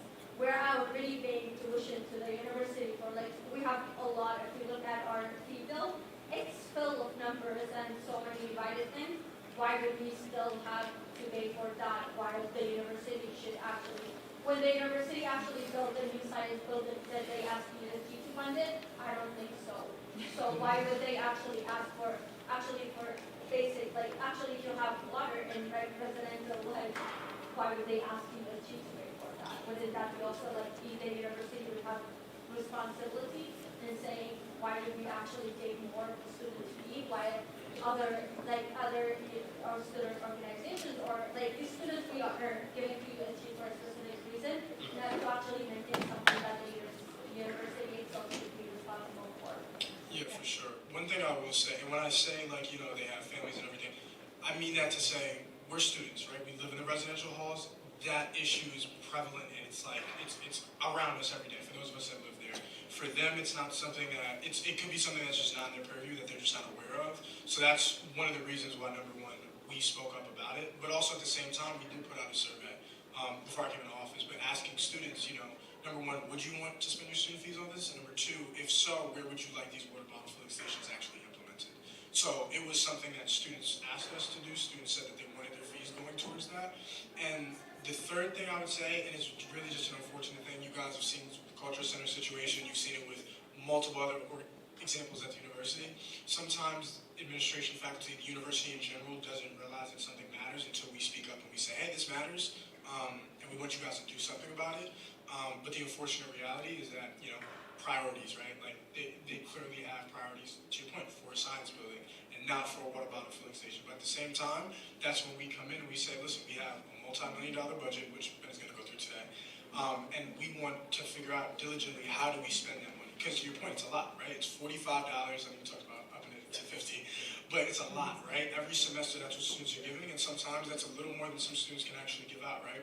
What we want to make sure is that we're the ones who know and advocate for the students, we're the ones that see where these issues go, so we want to direct those funds into those places. Because if we didn't, it would just sit in our account. So, it's kind of an amalgamation of university not necessarily knowing what's going on, university not knowing how to best address it, to some degree not knowing enough to care enough about it, but also us, we have the ability to act on these things. One of the things that Ethan Wersler, who was vice president last year, always said is that, too many times we ask people to speak truth to power for us, right? When we as students have that power within ourselves. And even more than power, we have a pretty large budget, So that's partially why we spend student fees on it, partially because we have it, but also because students ask for it. We wouldn't do it if students explicitly said we don't want our fees going to them. Yeah, I just want to chime in real quick.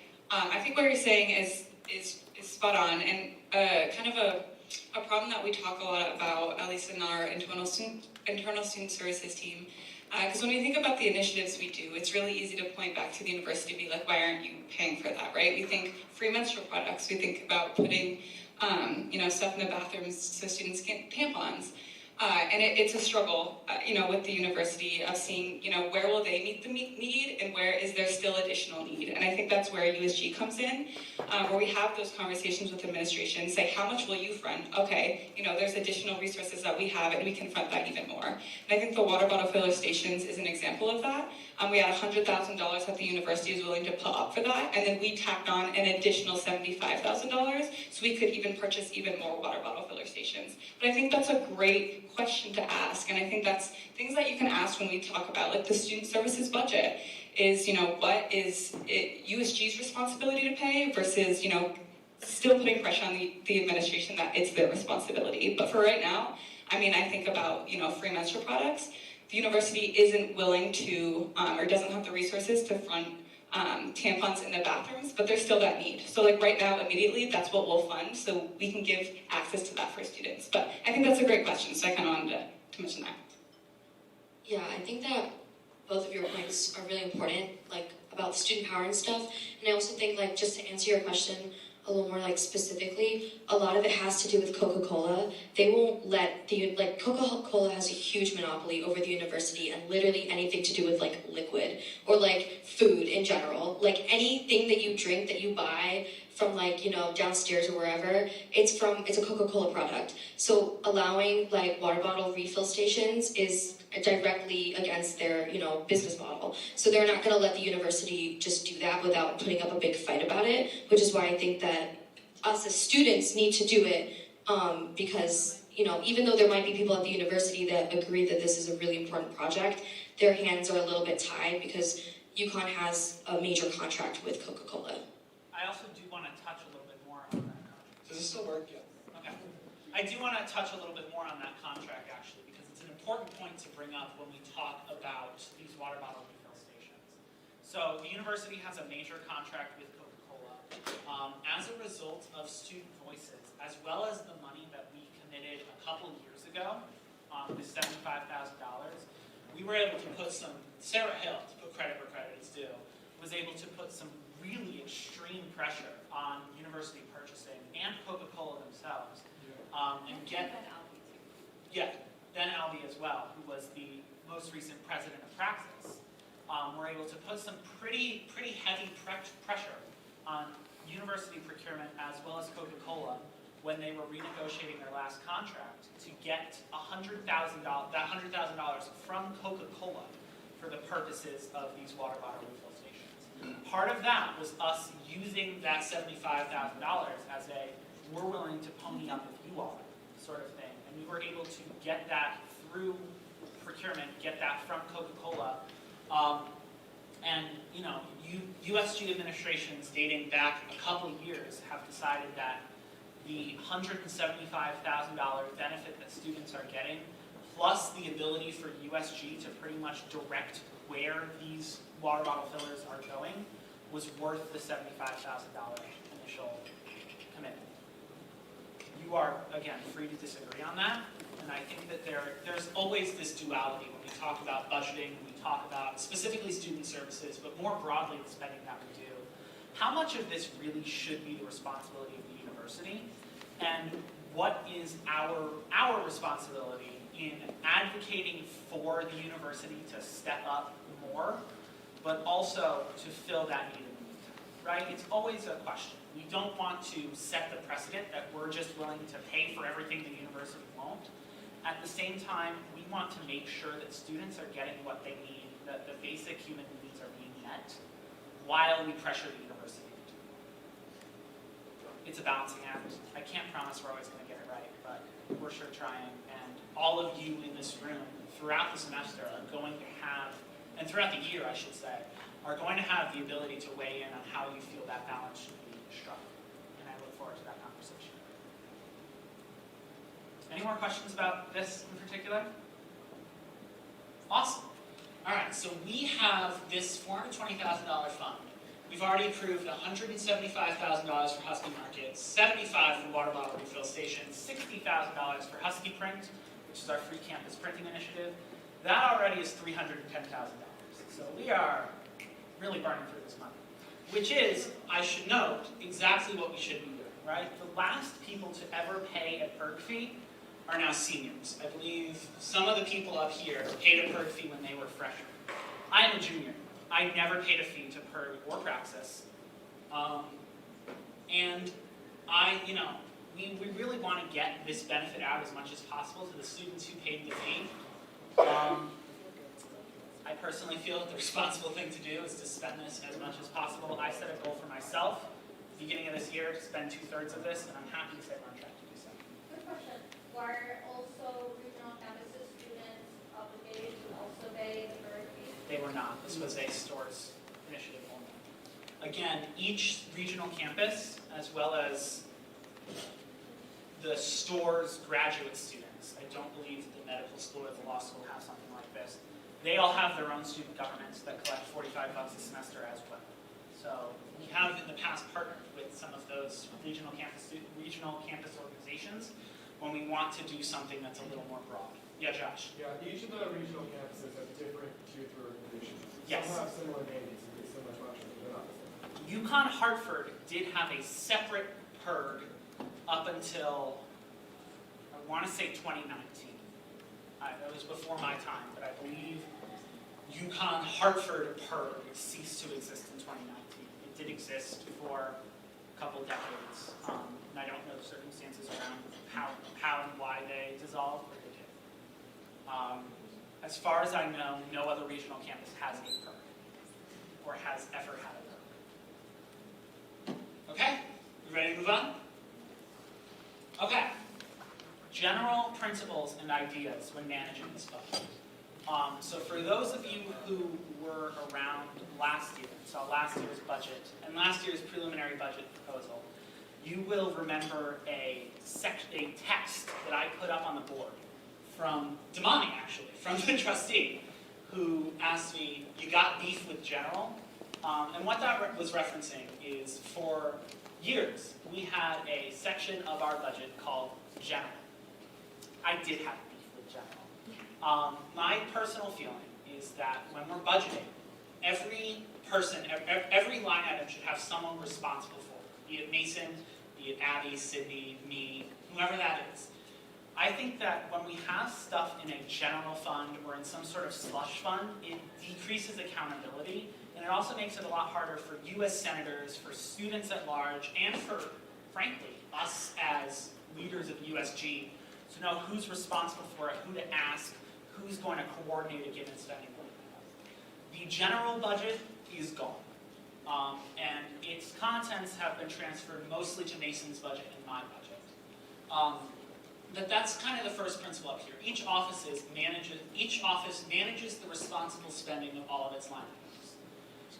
We're really trying to limit any sort of expenditure, any sort of event that's going to be split between multiple line items, because again, or multiple offices, because again, it just leads to confusion, it leads to irresponsible spending because no one's really sure who's doing what. Commitments that last multiple years or involve the whole organization should not be the responsibility of any one committee, but should be the responsibility of the executive team as a whole.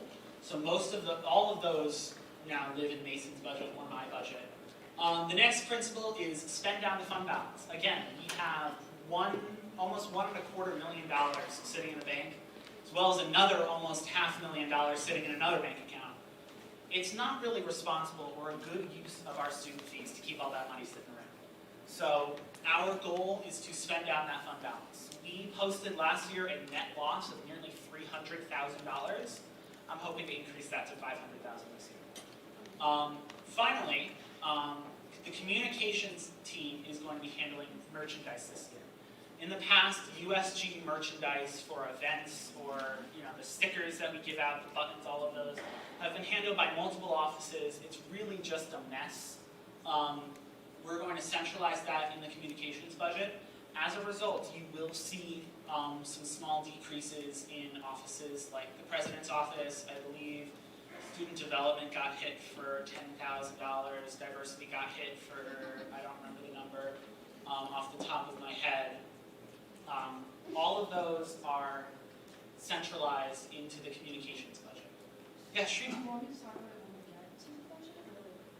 Yeah, do you want to talk about it now? Sure. Do you want to come up here tonight? Or do you want special bulletin? Thank you. Okay, hi everyone. Oh, what's up? I'm the communications director, Srimai. And basically, the reason that we have an increase is because we drastically underestimated the amount of money we would be spending on merchandise. And we noticed that through our recent purchases. Everybody can see, I'm using your bottle. These are USG water bottles. They're close to $30 each. And we bought, I think, like 50 of them. No, and it was like 200. No, that was the totes. We don't have 200 of these. That would be way over budget.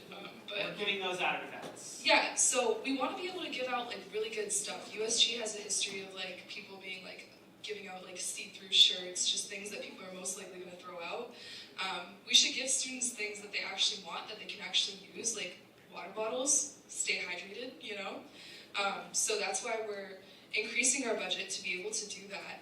And also, a lot of times there are events that happen that don't have budgets specifically dedicated to them. When those budgets don't exist, it comes from comms, because we have like a promotional budget line item. So that's why we're centralizing money there to make sure that fall cultural fair, well now spring cultural fair, and events like that where we have to do really good merchandise is we have money for that. So that's why we changed the budget from the preliminary one. I drastically underestimated it, not having known how much things would cost, especially with the switch to JMA. So that's what that is. Thanks, everyone. Yeah.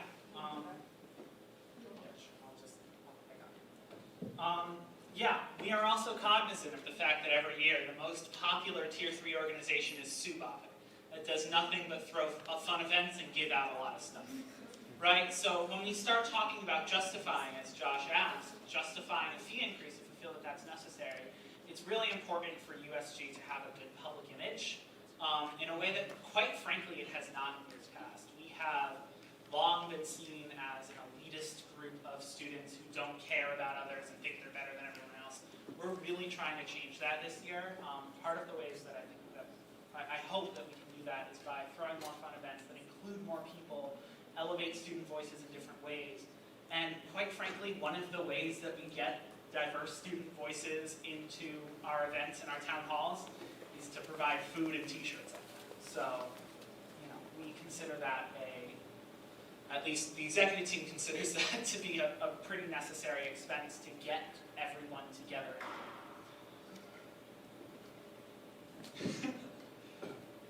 Here's the overview. These are the offices or committees that we have. The 22 budgeted amount, the 23 preliminary amount that we voted on early May, I believe, and then the 2023 final budget amount that we would like to spend this year. Now, quick note on the numbers. First of all, I do not anticipate spending all of this money. Last year, USG spent just under $2.1 million out of the $3.2 that we budgeted.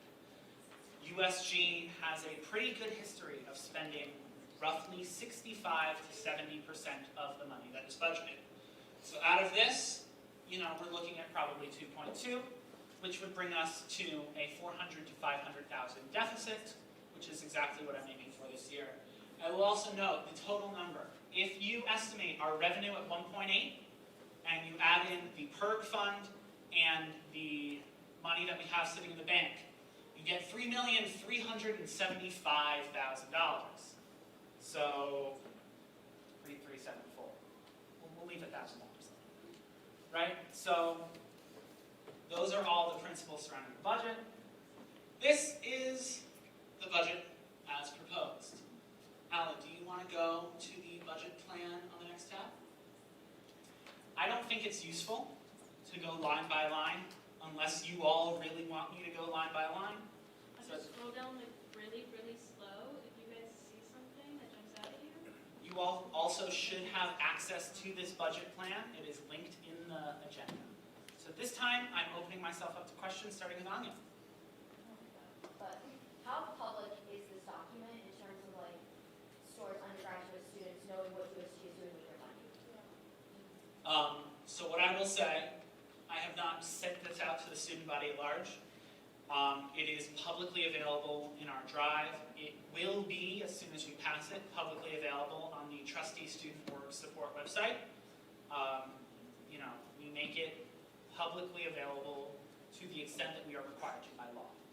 I'm not broadcasting this to the world, just because if we did that for everything that we do, well, y'all already don't check your emails from UConn, so. Just to clarify, it's going to be on the website, so the USG website is That's when things are in the drive, minutes and stuff like that, there's a folder that goes straight to the website. So yeah. So it is accessible from our website. Not currently, but it will. Well, it is from the agenda. Yeah, it's everything is technically on there, but it'll be more accessible. Yeah. Questions? Yeah, Alron? What was the reason that Tier 2 was moved from comptroller office to president? So for a couple of years, once upon a time, the comptroller oversaw the funding staff. For at least the past 2 or 3 years now, that has not really been the case, although the money has continued to live in the comptroller's budget. I am always a big fan of our budget, our bylaws, and our constitution reflecting reality. And so you will see sometimes me come up here and say, hi guys, this is a bylaw change that actually we've been doing in practice for 2 years now, and let's make it official. Right, so that's one of those things. Again, it really almost could be its own separate office, because we have the funding staff voting on stuff. The Senate, the governing board voting on a funding request is an extremely rare occurrence that we only do in emergencies. For the most part, the funding staff meets by themselves, spends their own money, and we don't, we let them do stuff because they're the experts in those policies. Yeah. Hunter. Hunter. Hey. Is there any contingency plans if we blow past the Tier 2 RSO funds? Because we do give out technically $10 million. We do allow all the RSOs to have $10 million in total.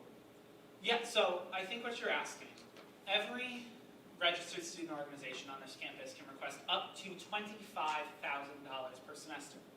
If all the RSOs did that, it would cost us $18 million, which we don't have, and we will never have. We rely on, and I think, Hunter, I've spoken to you about this separately, we rely, first of all, on the fact that only about 150 RSOs request funding every year, and of them, most of them do not come anywhere close to that cap.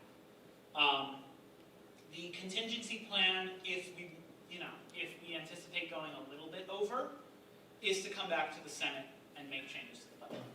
The contingency plan, if we expect us going a lot over, is, well, you know, we can only give out as much money as we have, would be to change the funding policies, decrease the caps, and then go back, ask for a fee increase, but in the meantime, fund all RSOs at a lower rate. That's not something that we want to do. We have been very comfortable at this $1 million for a couple years now. Last year, we spent $818,000. We're pretty consistently close to that cap, but not exceeding it. And I think we're doing a pretty good job of that. Follow. Might we want to estimate that a little bit higher this year, just because of the much better job this year? Because I know my organization last year submitted 24,800, but we lost 7,000 just because of the comptroller's office making mistakes. I will be honest with you and say that if we did that, I would want to cut the corresponding amount somewhere else, right? So if that is something that we want to do as an organization, again, the Senate has the power to amend this. I personally, looking at this year versus last year, you know, I think your organization is one organization. I don't anticipate us going over $1 million. What we're going to do is once the Tier 2 funding system closes, which will be in 2 weeks, after we process all of that, towards the, probably towards the beginning of the spring semester, I and the funding supervisors will come and tell you all about how that goes, and we will have a much better idea of how much we're actually going to spend. And then from there, if we need to amend at that time, that's how I would prefer to do it. Again, you as the Senate have the right to amend this document if you see fit. You know, this is something that has come about as consultation with all of the governing board members. I think nobody got everything that they asked for, but I think we're all pretty comfortable with this budget as a whole. Hunter, follow. I know when you ran for comptroller, you said you were going to try and get more funding for high-ranking competition-based teams. Say that again? I know when you ran for comptroller, you talked about giving possibly more funding to high-ranking competition-based RSOs. Is that still a possibility? Like I know Formula SE always does top 10 each year. Frisbee Club here at campus recently got 1 sectionals and regionals. Is that still a possibility? Yeah, I don't remember that specific campaign promise, but I do remember a general campaign promise about funding, you know, getting more funding and streamlining the funding process. I'm happy to say, and I think you would agree that we are doing a little bit better job of streamlining this year. What I will say is that groups have the ability to appeal to me to increase that cap. It's something that happens rarely and usually for a pretty good reason. If there is a group that feels that they are deserving of a higher cap, it's a conversation I'm willing to have, but I'm not going to commit to funding any specific organization at any specific rate at this time. I just wanted to add a comment of actually how we address technical inclusion and making sure that we're setting funds equally.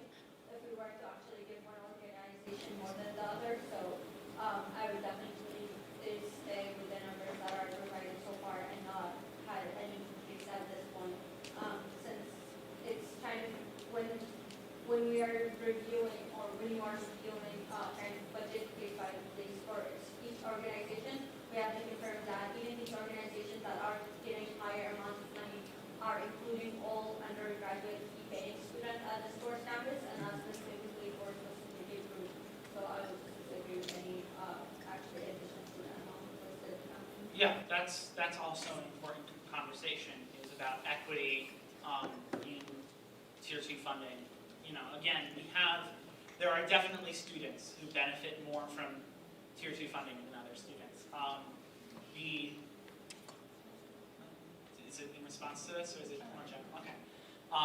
The club sports teams definitely get more than their $45 per person back when we pay for their travel to competitions, right? It's an inevitable fact of USG and of government as a whole that people are not going to benefit exactly equally from the fees that they're paying in. Our hope is that we provide more benefit to more students than the fees that they pay.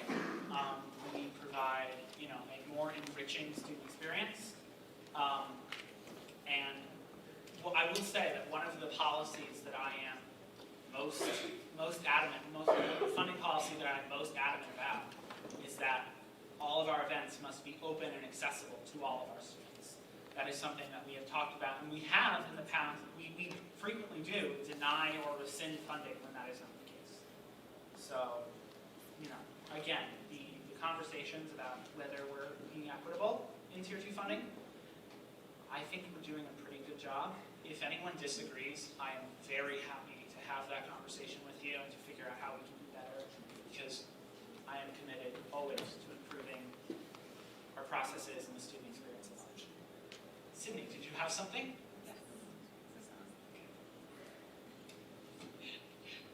Yeah, okay, you can hear me. One thing I just wanted to say on behalf of the Student Services Committee, I know it can be really overwhelming to look at this huge budget and basically make a vote right now whether you approve of it or not. Just kind of recognizing that, the Student Services Committee has $600,000. But know that a lot of this budget right now... 60. All right, sorry, it's like 60. A lot of this is the idea on how to spend the money. The implementation and actually spending it and what we spend it on is what committee spaces are for. So I really encourage you to go to external, go to student services, go to academic affairs, go to student development. And if you want more of a role in that decision-making process on what we actually tangibly spend that money on, that's what those spaces are for. So just wanted to kind of tack that on. Yeah, I will say, this right here is, unless we amend the budget, this is going to be the final time that most of these expenditures are approved by the Senate. You would be here for hours if you were approving every single expenditure that USG made, which is why we have the committees. It's why we have the governing board to approve a lot of the internal-facing expenditures, like office supplies. I'm not going, I don't think it's worthwhile to go to the Senate every time USG needs to purchase paper. However, this document also represents a certain amount of trust that you as the Senate have in us as executives to make decisions about how we spend our money and how we should be spending the money. This document is a note about the priorities that USG has and that all of you and that all of us have about how we're going to support our students with our fees this year. Commentary about that, thoughts about that are very welcome.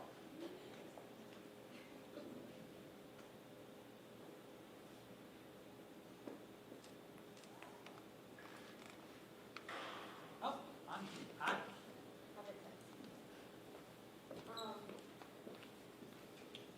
So the only question I have is, could you, oh wait, where is it? Yeah, just scroll up a little bit. Okay, so for recruitment and retention, so right now it's at 20,000, if I'm reading it correctly. I'm not great with this type of stuff. And it was 10, and now we're making it 20. And my question is so recruitment and retention is a lot of internal stuff that we have to spend money on, if I'm understanding that correctly. And I just want to make sure that we're not overspending on ourselves and kind of spoiling ourselves when this is a service position. Yeah, so this is a constant conversation. I see you, Ali. Let me just invite you first to scroll down to the diversity budget, where you will see an additional $10,000 listed for R&I. So we did approve $20,000 last year. We just split it up for a reason that I'm not totally understanding. So again, this goes back to one of the principles that I mentioned in the presentation, which is that each office is responsible for spending its budget responsibly. When we have the exact same budget line item and the exact same dollar amount in two different offices, it makes it really confusing who is actually responsible for doing it. So we decided to centralize that specifically with the Vice President's office. And Allie, if you have notes, or Peter, if you have notes, because they have been our R&R czars this year. And then I have There's two words there. There's retention, which is internal, if you're already a member, and then recruitment. So a lot of this isn't just for people that are already here. A lot of this money also goes to us finding the right people to be in this role. So really any sort of events we have throughout the year where it involves that, like our part of this budget can come from like our banquet at the end of the year, and we invite you all to bring people that are outside the organization that will hopefully be a part of the organization. A lot of this also is now being distributed back to our committees so that they can spend it to plan fun events that make people want to go to our committees. You don't have to be a senator to go to committee. Every student at this university is able to go to those spaces, and we want to use a lot of these funds to make those spaces more enjoyable for the people that are there. It's not just for people who are senators, who are already part of this organization. We want to market this sort of stuff that we're putting on so that people outside of USG want to come into our space. That's the whole recruitment side of it. But then if you already are part of USG and you get to participate in these events, that's where the retention comes in, where you're able to still participate just as the new members are and still have like a unique, enriching experience while getting the work done.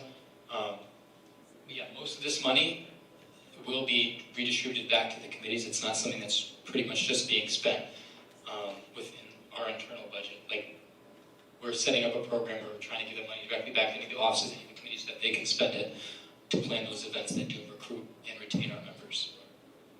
Yeah, I will also say, and I'll get to you, Tam, in just a second. I will say a couple more things. First of all, I think in the past, a lot of USG recruitment and retention events have been USG retention events. That is something that we are very much looking to change this year, and I think we're making pretty good progress of it. I've seen some of these purchase requests come in. We're focusing on spending, small amounts of money to try and bring in students who would not otherwise come into committees, into USG advocacy spaces in different ways. Because, again, USG is so much better when we have everyone involved. I will also say, I and the rest of this board are very aware of the optics of USG spending on ourselves. I think that it is appropriate to spend an amount on retaining USG current members, making sure that we have continuity year over year, making sure that USG has some sorts of institutional memory. I am also aware that while there is no policy, there is no law preventing it, there is no way that I would ever approve an event or a purchase request to fly us all to Hawaii. Right? There are limits. There are, again, reasonableness conversations. That is a balance to be struck. We are all trying our hardest to strike that balance in what we feel is the correct way, and we are all always welcome to your feedback. We are all always welcoming your feedback and thoughts on the matter. Tam, did you have a question? Yeah, so down in office of the Chief Diversity Officer, yes, I noticed that cultural programs, identity-based collaborations and initiatives, there was definitely final cost allotted, but there's no current budget now. Is there a reason why? Yeah, so what we found, first of all, is that we wanted to increase flexibility. Instead of saying you must spend this on the cultural programs and this on the cultural centers, which was really restrictive, and also hard to pull apart. I must say, when I was pulling these actuals, that 14,445 is the two of them combined. Because oftentimes with purchase requests, they were all combined together and they were impossible to pull apart. And it was a headache for me, and I don't want to have to sift through and figure out which one was a program and which one was a center when it's the same Amazon order. So we have this in different places now, both in the cultural appreciation events line item as well as in the student development. There is a collaborations and outreach line item, which is brand new and has 50 grand in it. As well as the cultural appreciation series, which has also been a way for us to collaborate with the centers and programs. Right? So it's about increasing flexibility for us as well as allowing us to collaborate, maybe not even with the centers and programs directly, but with the Tier 2 student organizations who work with them, or with other diverse student organizations around campus, right? Bringing our popcorn? No.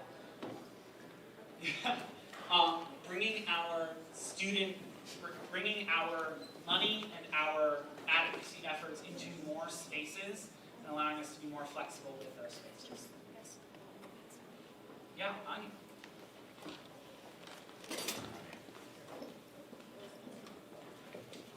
So to be clear, could you go to the CDO thing?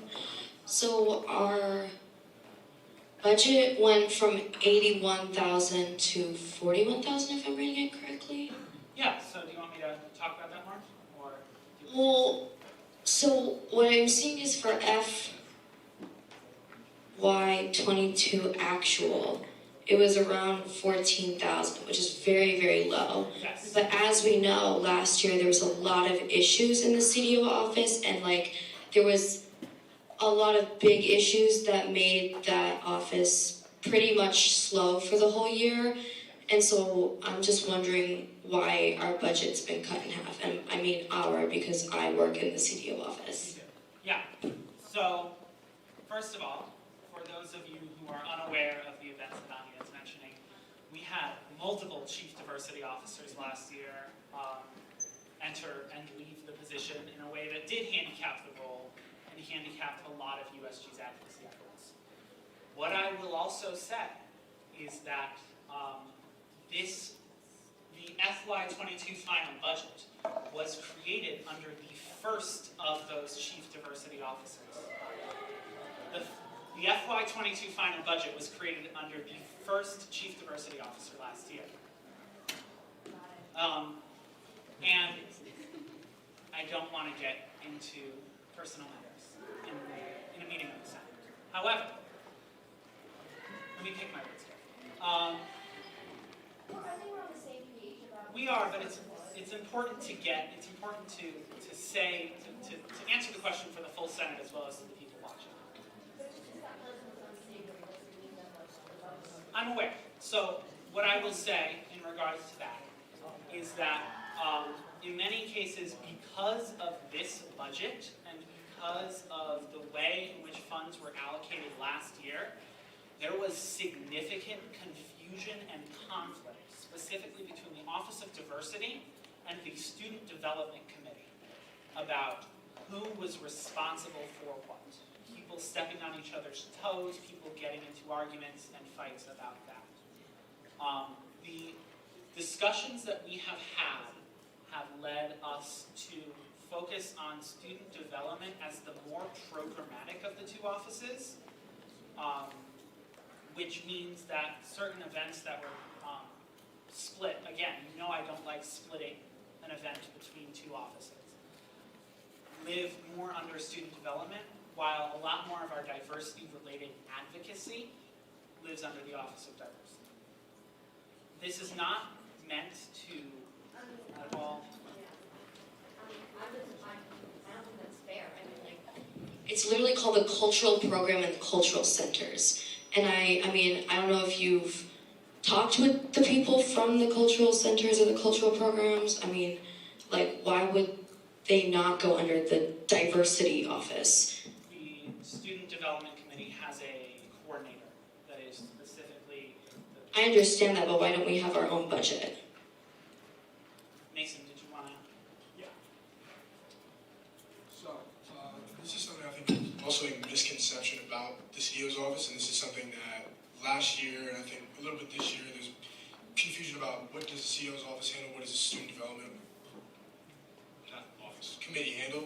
Student development is programmatic, and that is really the point of these two line items, is to work with organizations that are under these cultural centers and programs to put on these events. That's largely student development. So the past chief diversity officer, he created this, and for the time being, it was under his office. But in conversations that we've had after, you know, like that is really student development. So, for example, I mean, this is not Scholars House is not under a cultural center, but Scholars House is an example of a cultural group on campus that Mackenzie is currently working with to put on an event, right? So, because they are event focused and because they are more programmatic, that's why. I mean, that's fair, and I think that they should have that money, but I'm just wondering why, like they definitely should have that money, they definitely should do those programs, because that's their job, and that's awesome, but I think that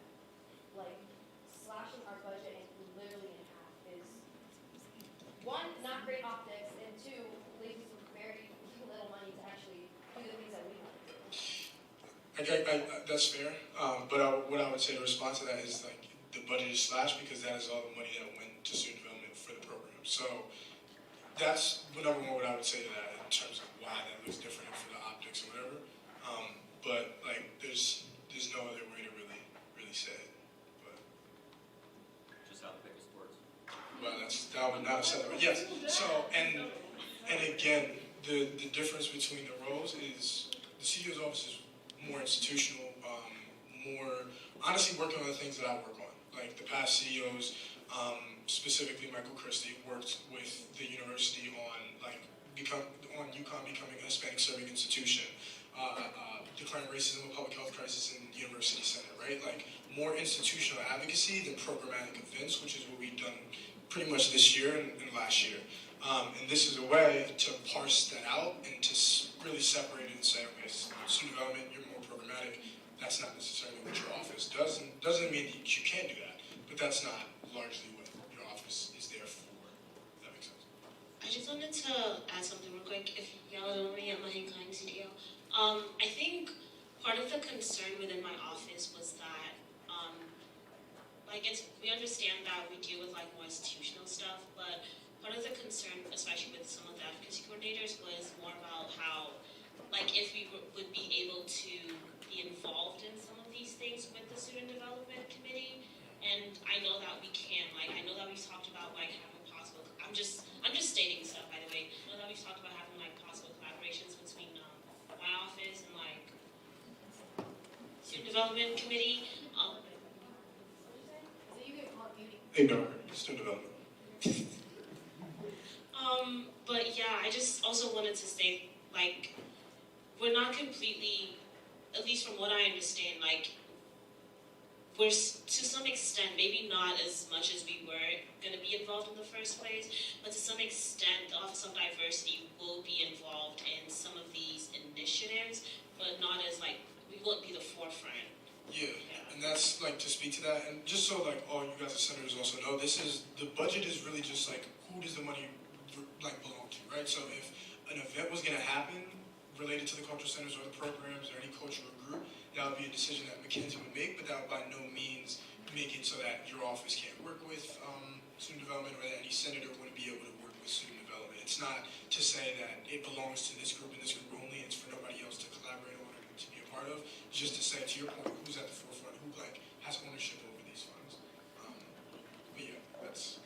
Yeah, I mean, you will see in my budget a whole lot of things that I collaborate with academic affairs on, with student services on, a whole lot of things like the Student Life Award sponsorship that Abby has really helped take point on. The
university administrators have been thrilled where we can hold listening sessions. I'm very cognizant of the fact that in moving money from one place to another, it means one amount goes down, right? That is, in saying that, the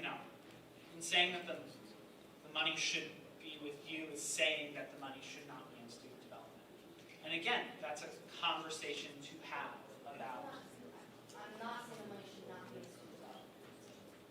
what I would also say is the thing, and again, like the things that like your office would traditionally be working on, I would disagree in terms of saying you don't like the money that's even in my office, even the things that I work on, right? Like the ABR course specifically, University Center representation, and the initiatives that we push through there. It doesn't cost any money for us to do that. It's just us showing up and advocating for students, and that's really largely what the role of the CEO's office is. The money that we have in our budget, as you guys can see, is largely to fund student organizations and to put on events. So if there's not that many events that are going on, or less events than there were, as Ben talked about, like you still have that available money, there just won't be as much money there. And again, it's not to say that you can't pull from another budget, right? But that has to be a conversation with whoever that money belongs under. And at the same time, people may say, okay, that doesn't make sense, and why the CEO's office has less, and ask those questions. But number one, this will be recorded so they can watch it. But also, it doesn't mean that the CEO's office is valued less, or any office that doesn't have a lot isn't valued. Like external affairs doesn't really have a lot at all, right? But they also need a ton of money in terms of what they do.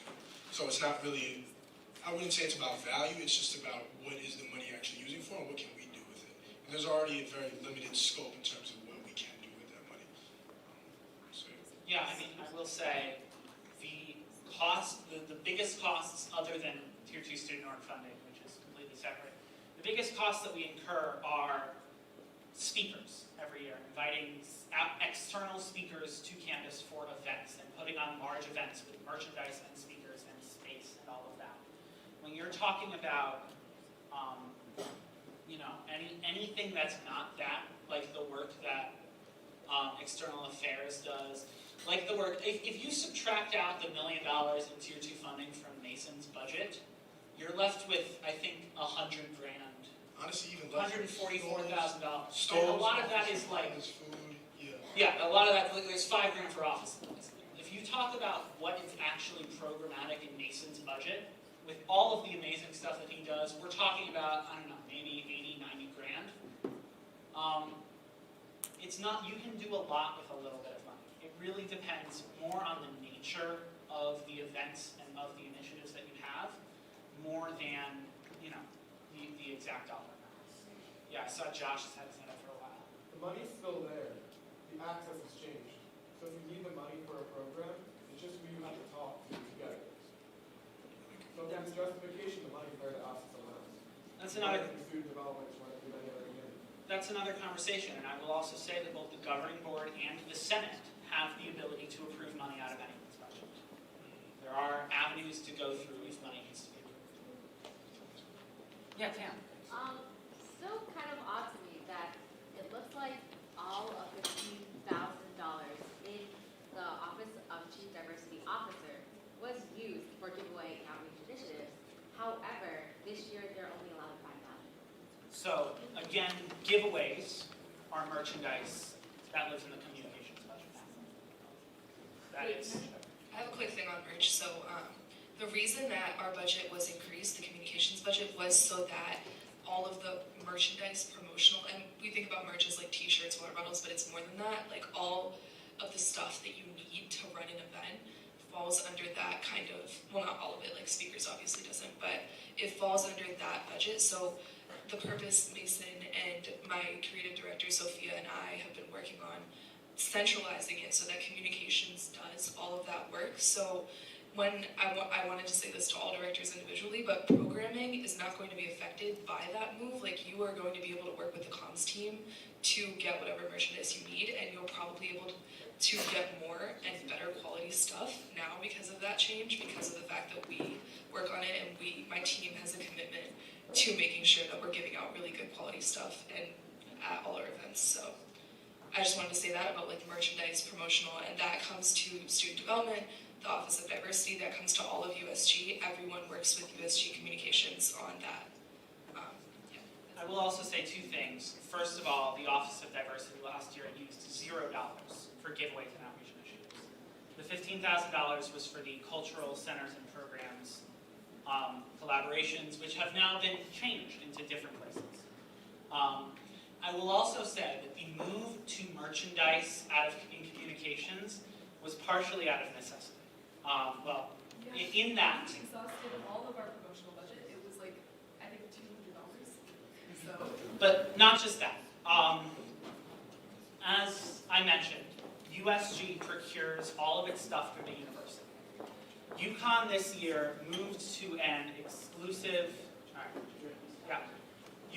UConn moved this past year to a new exclusive vendor for merchandise called JMA, who have been, we've had a very, how do I word this? We have, like that, we have had a not so great start with JMA with regards to their responsiveness to emails and with their availability of items. It has been, quite frankly, an exhausting effort for me and my team and communications to handle the merchandising so far. In doing so, we have developed relationships with JMA. I think that it would be a tremendous waste of each office's time to have to try and go through that again and build those relationships for one or two events. So what we have decided is that there's one person in my office named Aaron, as well as one person in Srimai's office named Sophia, and half of their job will be bothering JMA. Centralizing that allows us to more easily approve those funds and get those funds out. Yeah. So, going back to the cultural center thing, what I don't understand is how are this cultural center supposed to access this funding? Like, will they have to apply for it? Like, how is this going to work? Yeah, so that's a good question. And it's one that we have talked about a lot recently. So the question for everyone is, how are the cultural centers and programs going to be accessing the various monies that we have decided to make available? It's a question that we've spoken about a lot. As you know, there have been a lot of, or as many of you may know, there have been a lot of conversations in recent weeks about the budgets of the cultural centers and programs. We have made a lot of progress on those talks, but we still do see a need to help with that. What I will say is that we can't just transfer money. We are actually forbidden by law from just transferring money to the cultural centers. Every purchase needs to be made by USG. So what that means, usually, is we slap a in collaboration with USG on one of their events and then we pay for it. Right? So from a legal and financial standpoint, it's still going to be Mackenzie or a Henkai or someone from USG making that request through my office, gets approved through the various channels as any other internal purchase will. What I will say, and perhaps Mackenzie can talk a little bit more about this, is that we will be in conversations with the cultural centers and programs to figure out how they want that money to be spent. And for the most part, we're going to be pretty open to allowing them to have a significant voice in how we spend that money. Does that answer the question? Yeah. Mackenzie, did you want to add anything to that?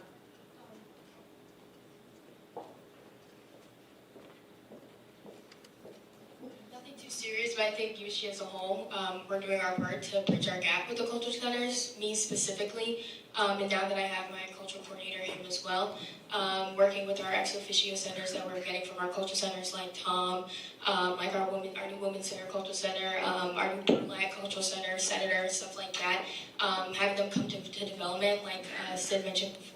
Like, this is where we have our meetings weekly, where we can discuss, where we can have your input on how we specifically spend this budget and this money for our cultural centers, if it's needed in that way. Hope that answered the question. Yeah. Amazing, yeah. So, I was going to just talk about this from my report, which I missed because I was late. I apologize for that. But given that we are talking about the cultural centers, I will make this public information now. So, those of you who attended the town hall, that was a couple weeks ago, beautiful. So for those that are there, you know that President Merrick, a bunch of other administrators attended, and we had conversations about the cultural centers, where the need was. Everybody spoke, ranging from students to faculty.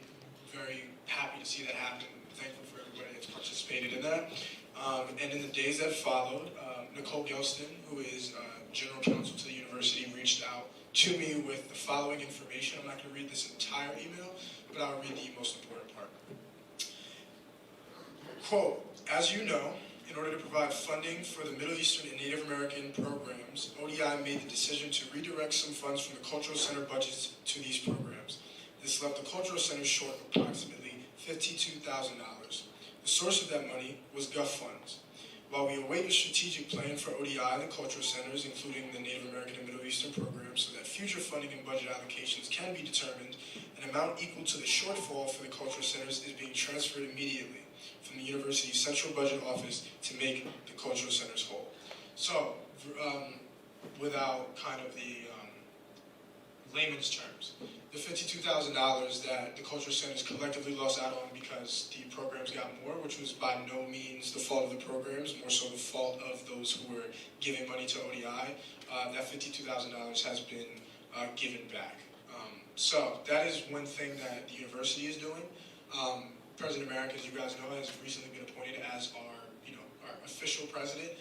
So for those that don't know, the president's role in the first couple of months and weeks of their tenure is to put together a strategic plan, which really tells everybody at the university and outside of the university what is the direction of the university.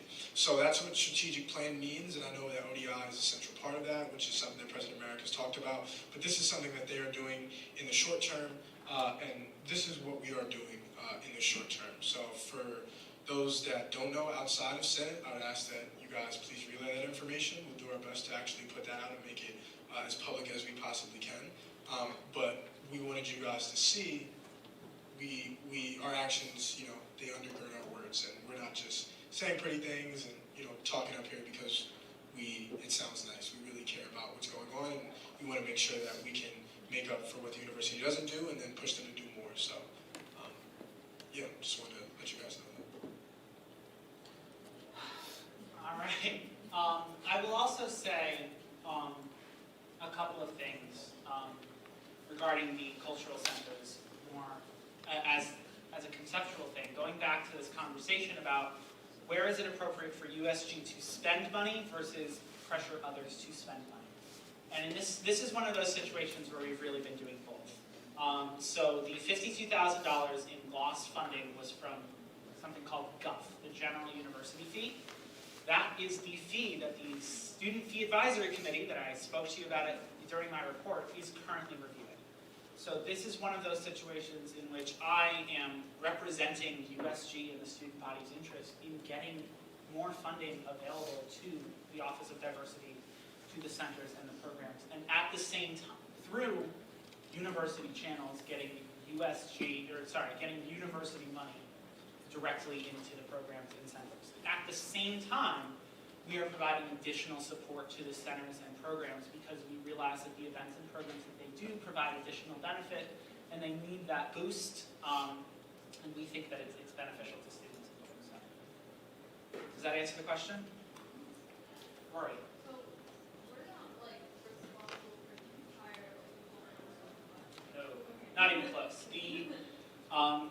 The budget of each cultural center is, it ranges depending on the cultural center, but it is between, I believe the lowest is in the 400,000s and the highest is just over $1 million. But a lot of that is staffing and kind of continual expenses that of course are going up because every year the staff gets a collective bargaining increase.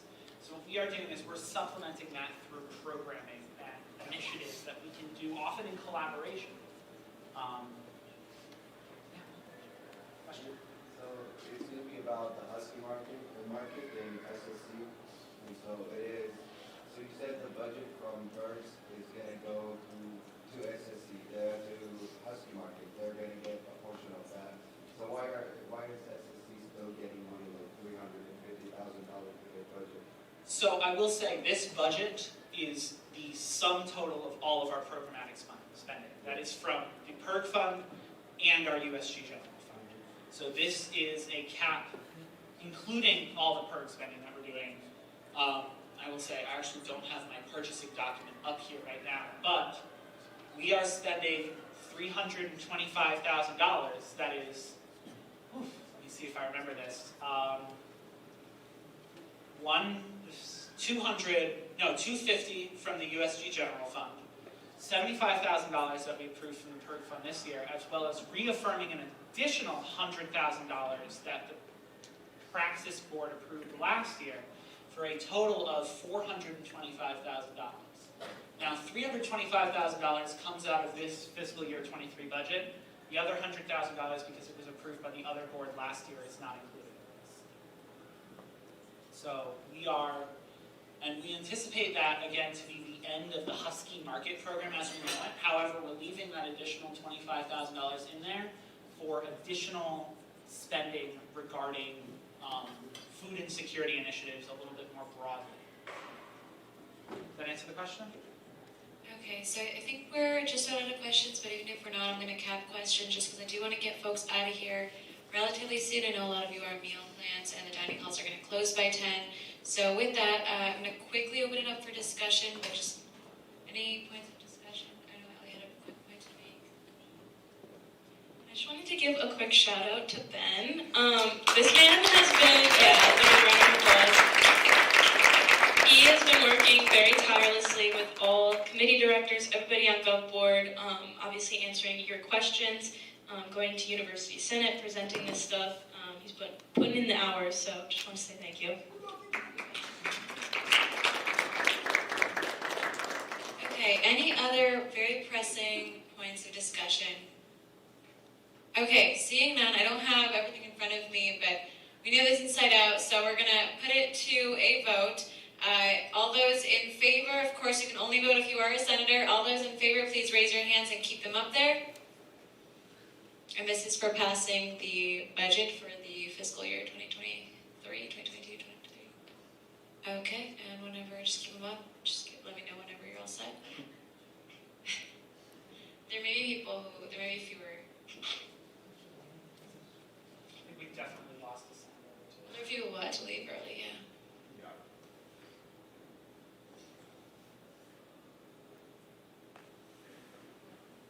Awesome. And all opposed to passing this budget as it is? We see at least one hand in the back. Okay, all set? And all abstaining from the vote? I think it's just me. One. Okay, and with that, do you want to announce it passes by how much? 26 in favor, I think that was one opposed and one abstention. Okay, well, woohoo, budget passes. It's been a late night, so thank you everyone for sticking with us. We've got a few very quick announcements. Oh yeah, we're gonna table the bylaw. Remember earlier we were discussing the bylaw. We're gonna table that indefinitely, simply because, like, for the sake of time, I want to get you guys out of here. So I want to swear in Miriam because she came all the way here. We have a senator here with us. Want to come on up? Do you want to introduce yourself actually, and like what constituency you're from? Well, like. I'm sorry, this is very awkward. I know.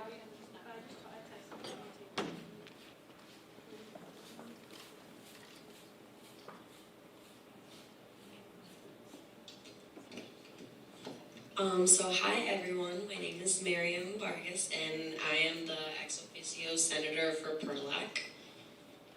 Beautiful, and thank you for being here.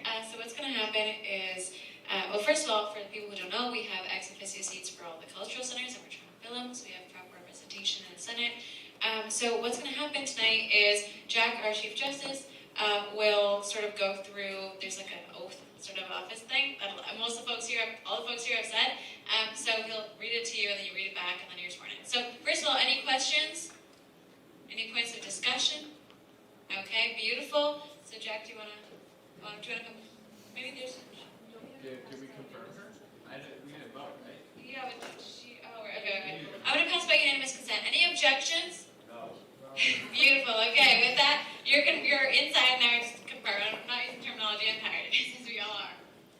Well, on that, now we've officially confirmed you. Can you please give me a shout? Yeah, this is my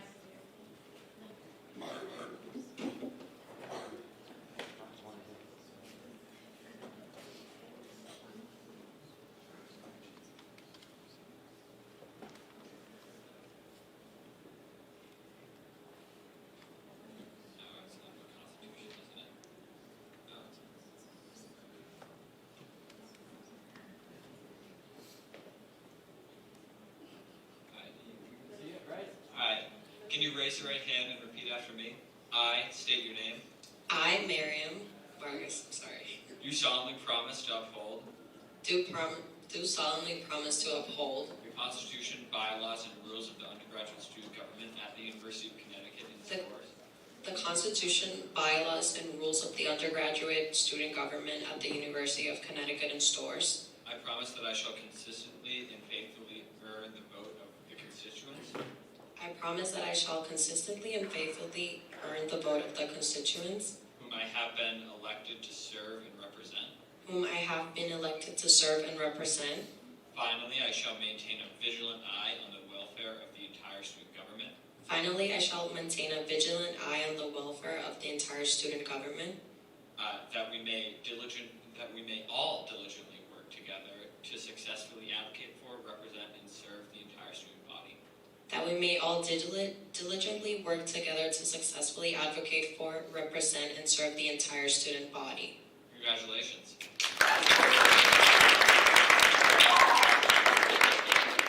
It's always great to have another confirmation. So welcome. And with that, we move into discussion with a very brief report from the president, after which we'll have a few announcements that are just about forms and important things, and then we'll do our Senate awards. Hopefully some of you will leave tonight with some rewards, and then we will close. So hopefully very quickly we'll be out of here. All right, Mason, come on up. Not going to take too much time. Just going to let you guys know some things that are going on and just update you on what is going on. So first and foremost, the chief of staff position is now vacant.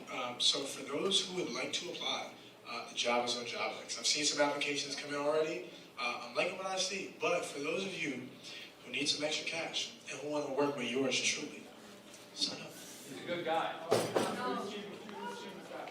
Sorry? Your chief of staff, right? Yes. Yeah. Only mine. Nobody else, just me. What does the job entail? Thank you for the question, Joe. So the job entails a couple of things, mainly really helping me supervise who I currently supervise. So Street Lines Comms Director and all the committee directors. The main role would be like to communicate with them, know what's going on within the committees, like have conversations about, okay, like how are senators doing? Is there any legislation happening? Like how are you working with the people that work under you, like deputies and advocacy coordinators, things of that nature. Also, just because I do a lot of institutional work, I would need help with institutional things that I'm working on currently. So the anti-black racism course is a proposal that I've been working on for about 3 years now. It's in the University Senate. It's a very complex proposal, and that's something that I would need my chief of staff to help me with. We are also, and this is something that's going to come up in my report, but we are also trying to get U.S. senators an avenue for academic compensation. And right now we're seeing what it would look like to create a course under Senate that people can opt into and get credit hours for. So that's something else that I'm working on. And then the third thing is overseeing our university senators. Our university senators, we have the senators who are in University Senate, and then we also have university committee representatives. And like I talked about before, with a lot of things that pass at the university, whether it's, pass-fail withdrawal, certain courses, that happens in the University Senate. So those are individuals that I personally oversee, and then I support in conversations that they have with administration, faculty, staff, students at large.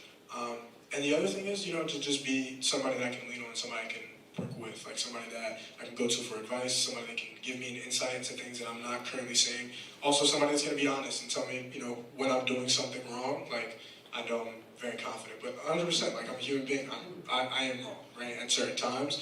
And I don't want somebody that's timid and won't tell me that and won't be honest about that.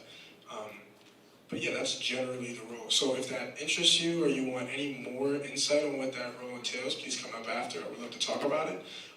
But if any of you are interested, it's up on JobX. So if you want to apply, go ahead and apply. It's open for 2 weeks. But most likely I'll be closing it at the middle of next week. So if you're interested, get those applications in. So that's number one. Number two is that there are currently University Senate vacancies. We have multiple committees that still don't have representation. Faculty Standards doesn't have any.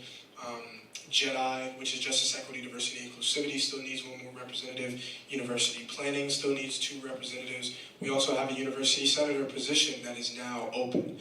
And one of the things that I will say is you will serve as a representative in our University Senate and committees to faculty, staff, and administration that are there. But we are also working on compensation. Ben has been so kind. Where is Ben? Oh my God.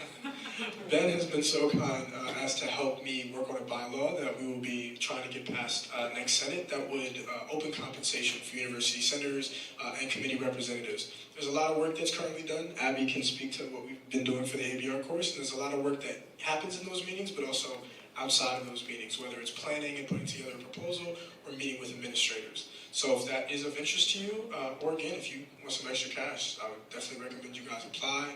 Come talk to me. I can give you a greater insight about the roles, but that is what's currently open. So I'm here to answer any questions you guys have after. The other thing is, so how many of you are aware of what is currently going on with the Supreme Court and certain cases that they will be hearing? Anybody? Okay. So there is a case that is going to come before the Supreme Court in the next coming months that will essentially, to my understanding, determine whether or not it is constitutional to look at somebody's race or ethnicity in their admission to a college or university. And as you guys know, with affirmative action and the diversity and inclusivity that we really cherish and value at our university, and that every university should cherish and value, that is potentially at stake. So, Nathan First, who is the AVP, I'm not exactly sure what that acronym stands for, but he's an administrator, and Frank Tuitt, who is our Chief Diversity Officer, will be coming at a Senate to be announced at a later time, and really talk to you guys about that and what that means for us and what we can potentially do about that.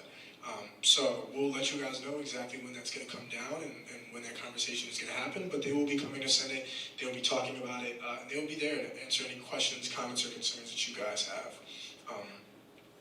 Yeah, so that's that. The last thing, and this is something that I mean very seriously when I say this. I know we joke around a lot, I know I personally do, but I mean this, I'm as serious as a heart attack. Those of you that are senators, you have the responsibility of showing up to Senate, right? If you are in a committee and you work with one of our directors or somebody on Gov Board, you have the responsibility of showing up. However, I understand that we are all students. We all go through things, we all have things that are happening in our personal lives. Academics may be an issue. If you cannot come, if you cannot be at a certain place at a certain time, the only thing that we ask is communication about it. You don't have to tell us what it is, what the reason is, or why. All you have to do is let us know. And that's the one thing that I ask. So if you ever need to take time away, if you ever cannot attend a Senate because there's something going on that keeps you from doing so, please let us know. Mental health, I know we talk about it throughout this university. I know it's a really large conversation in the world right now, but we're very serious when we talk about it. We need you guys to put yourselves first if you're going to help advocate for students, and that is what we do. I will also be transparent. I am a long-time sufferer of anxiety and depression. So I personally am working on this and working to set those boundaries for myself and be honest about that. And the hope is that you guys will also get to a place where you can do the same, and at the very least you can advocate for yourself and let us know what your boundaries are. Please do not be afraid to tell us what you can and cannot do and what works or does not work for you. I thank all of you guys that have been very vocal already in talking about the budget and anything else that's come up, and I appreciate that. But I would also ask that that extends to you guys advocating for yourself, setting up boundaries for your mental health, your personal time, and just anything that may be going on in your personal life. And also if there's anything that we can personally help you guys with, that you may feel like you don't know where to go to or who to talk to or what resources are available to you, we are a resource. Every single person sitting at these four folding tables up here, we are all representing you, we all care for you, we all love you, and we all want to make sure that you are in a place not where you can just come to Senate and be senators, but where you can be human beings and students, and you can be confident in that. So we're here. So please use us, please reach out, and let us know if we can help you in any way. Thank you.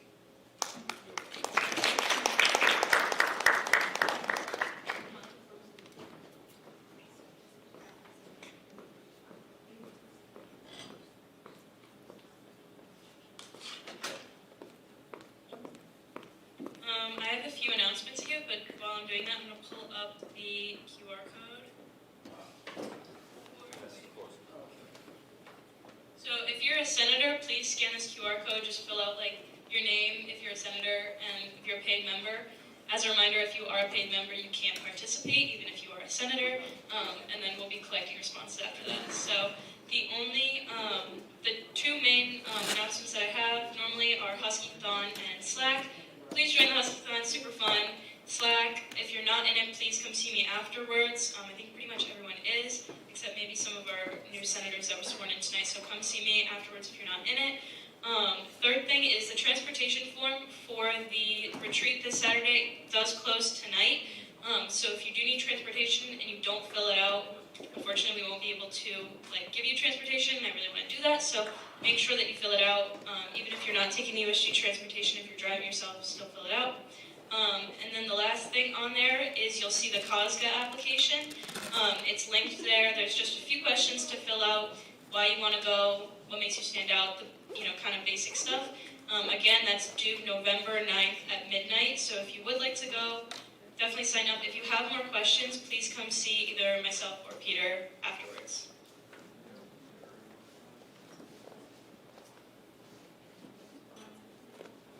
Oh, the placards. If you don't have a placard, go see Joe. Yeah, I'm gonna need your Also, just while we're doing this, COSGA, for anyone who's new and doesn't know, it's a conference, student government related conference. You go, you meet a bunch of people from other student governments. Pretty cool. You get put up in a hotel. Very nice. Highly recommend applying. Okay, are we all set to start sending rewards? Is everybody all set on filling out the QR code form? Anybody who is eligible? Everybody's all good? Yes. Okay, I know we're tired. This is probably the best part of the end of the sentence. So, okay, Joe, we all set to start sending rewards? Are we all set? Yeah. Okay, Allie was the first number. Is it just one? We have multiple. There's what? Three. Okay, Okay, so you have three different options. The first is a gift card to AutoZone for those of you who drive, or those of you who have people you care about who drive, or if you just want to use it to barter. I don't know. Get in the zone. AutoZone. Okay, so we've got that. I think it's a great idea, Joe. We also have a gift card to Arby's for for 20. How much is this? It's 50 to 100. How much is it? 20. It's $20 to Arby's. Always $20. All of them are 20. Always $20. And what is the third one? Bubby.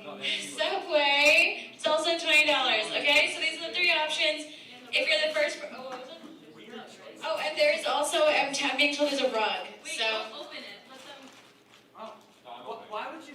If you are looking to furnish a new apartment, you got a new dorm, or you can barter. You can give it to someone in exchange. Joe's grimy hands all over it. Okay, anyway, so 4 options. The first person up gets their first choice, and so forth. Last person just gets whatever is left.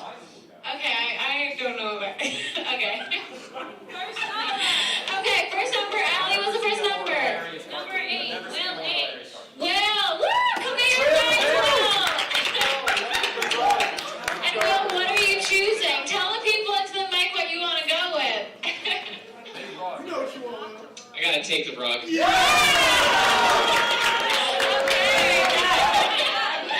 Okay, first prize given away is the rug. Okay, Allie, what's the next number? Number 6. Randy. Randy! Randy, tell the people into the mic what are you going to go with? You have 3 gift cards to choose from. I'll probably go with the Subway. Okay, go with the Subway, man of food and nutrition. Okay. Our next number, Allie, what's our next number? Number 5. Shonda. Woo, Sean! Sean, what are you thinking you're going to go with? You have Arby's or AutoZone? Arby's. Arby's it is. Okay, final person is stuck with AutoZone.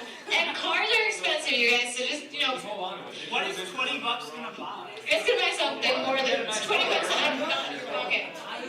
Okay, and Allie, what is the final number? 19. Pin.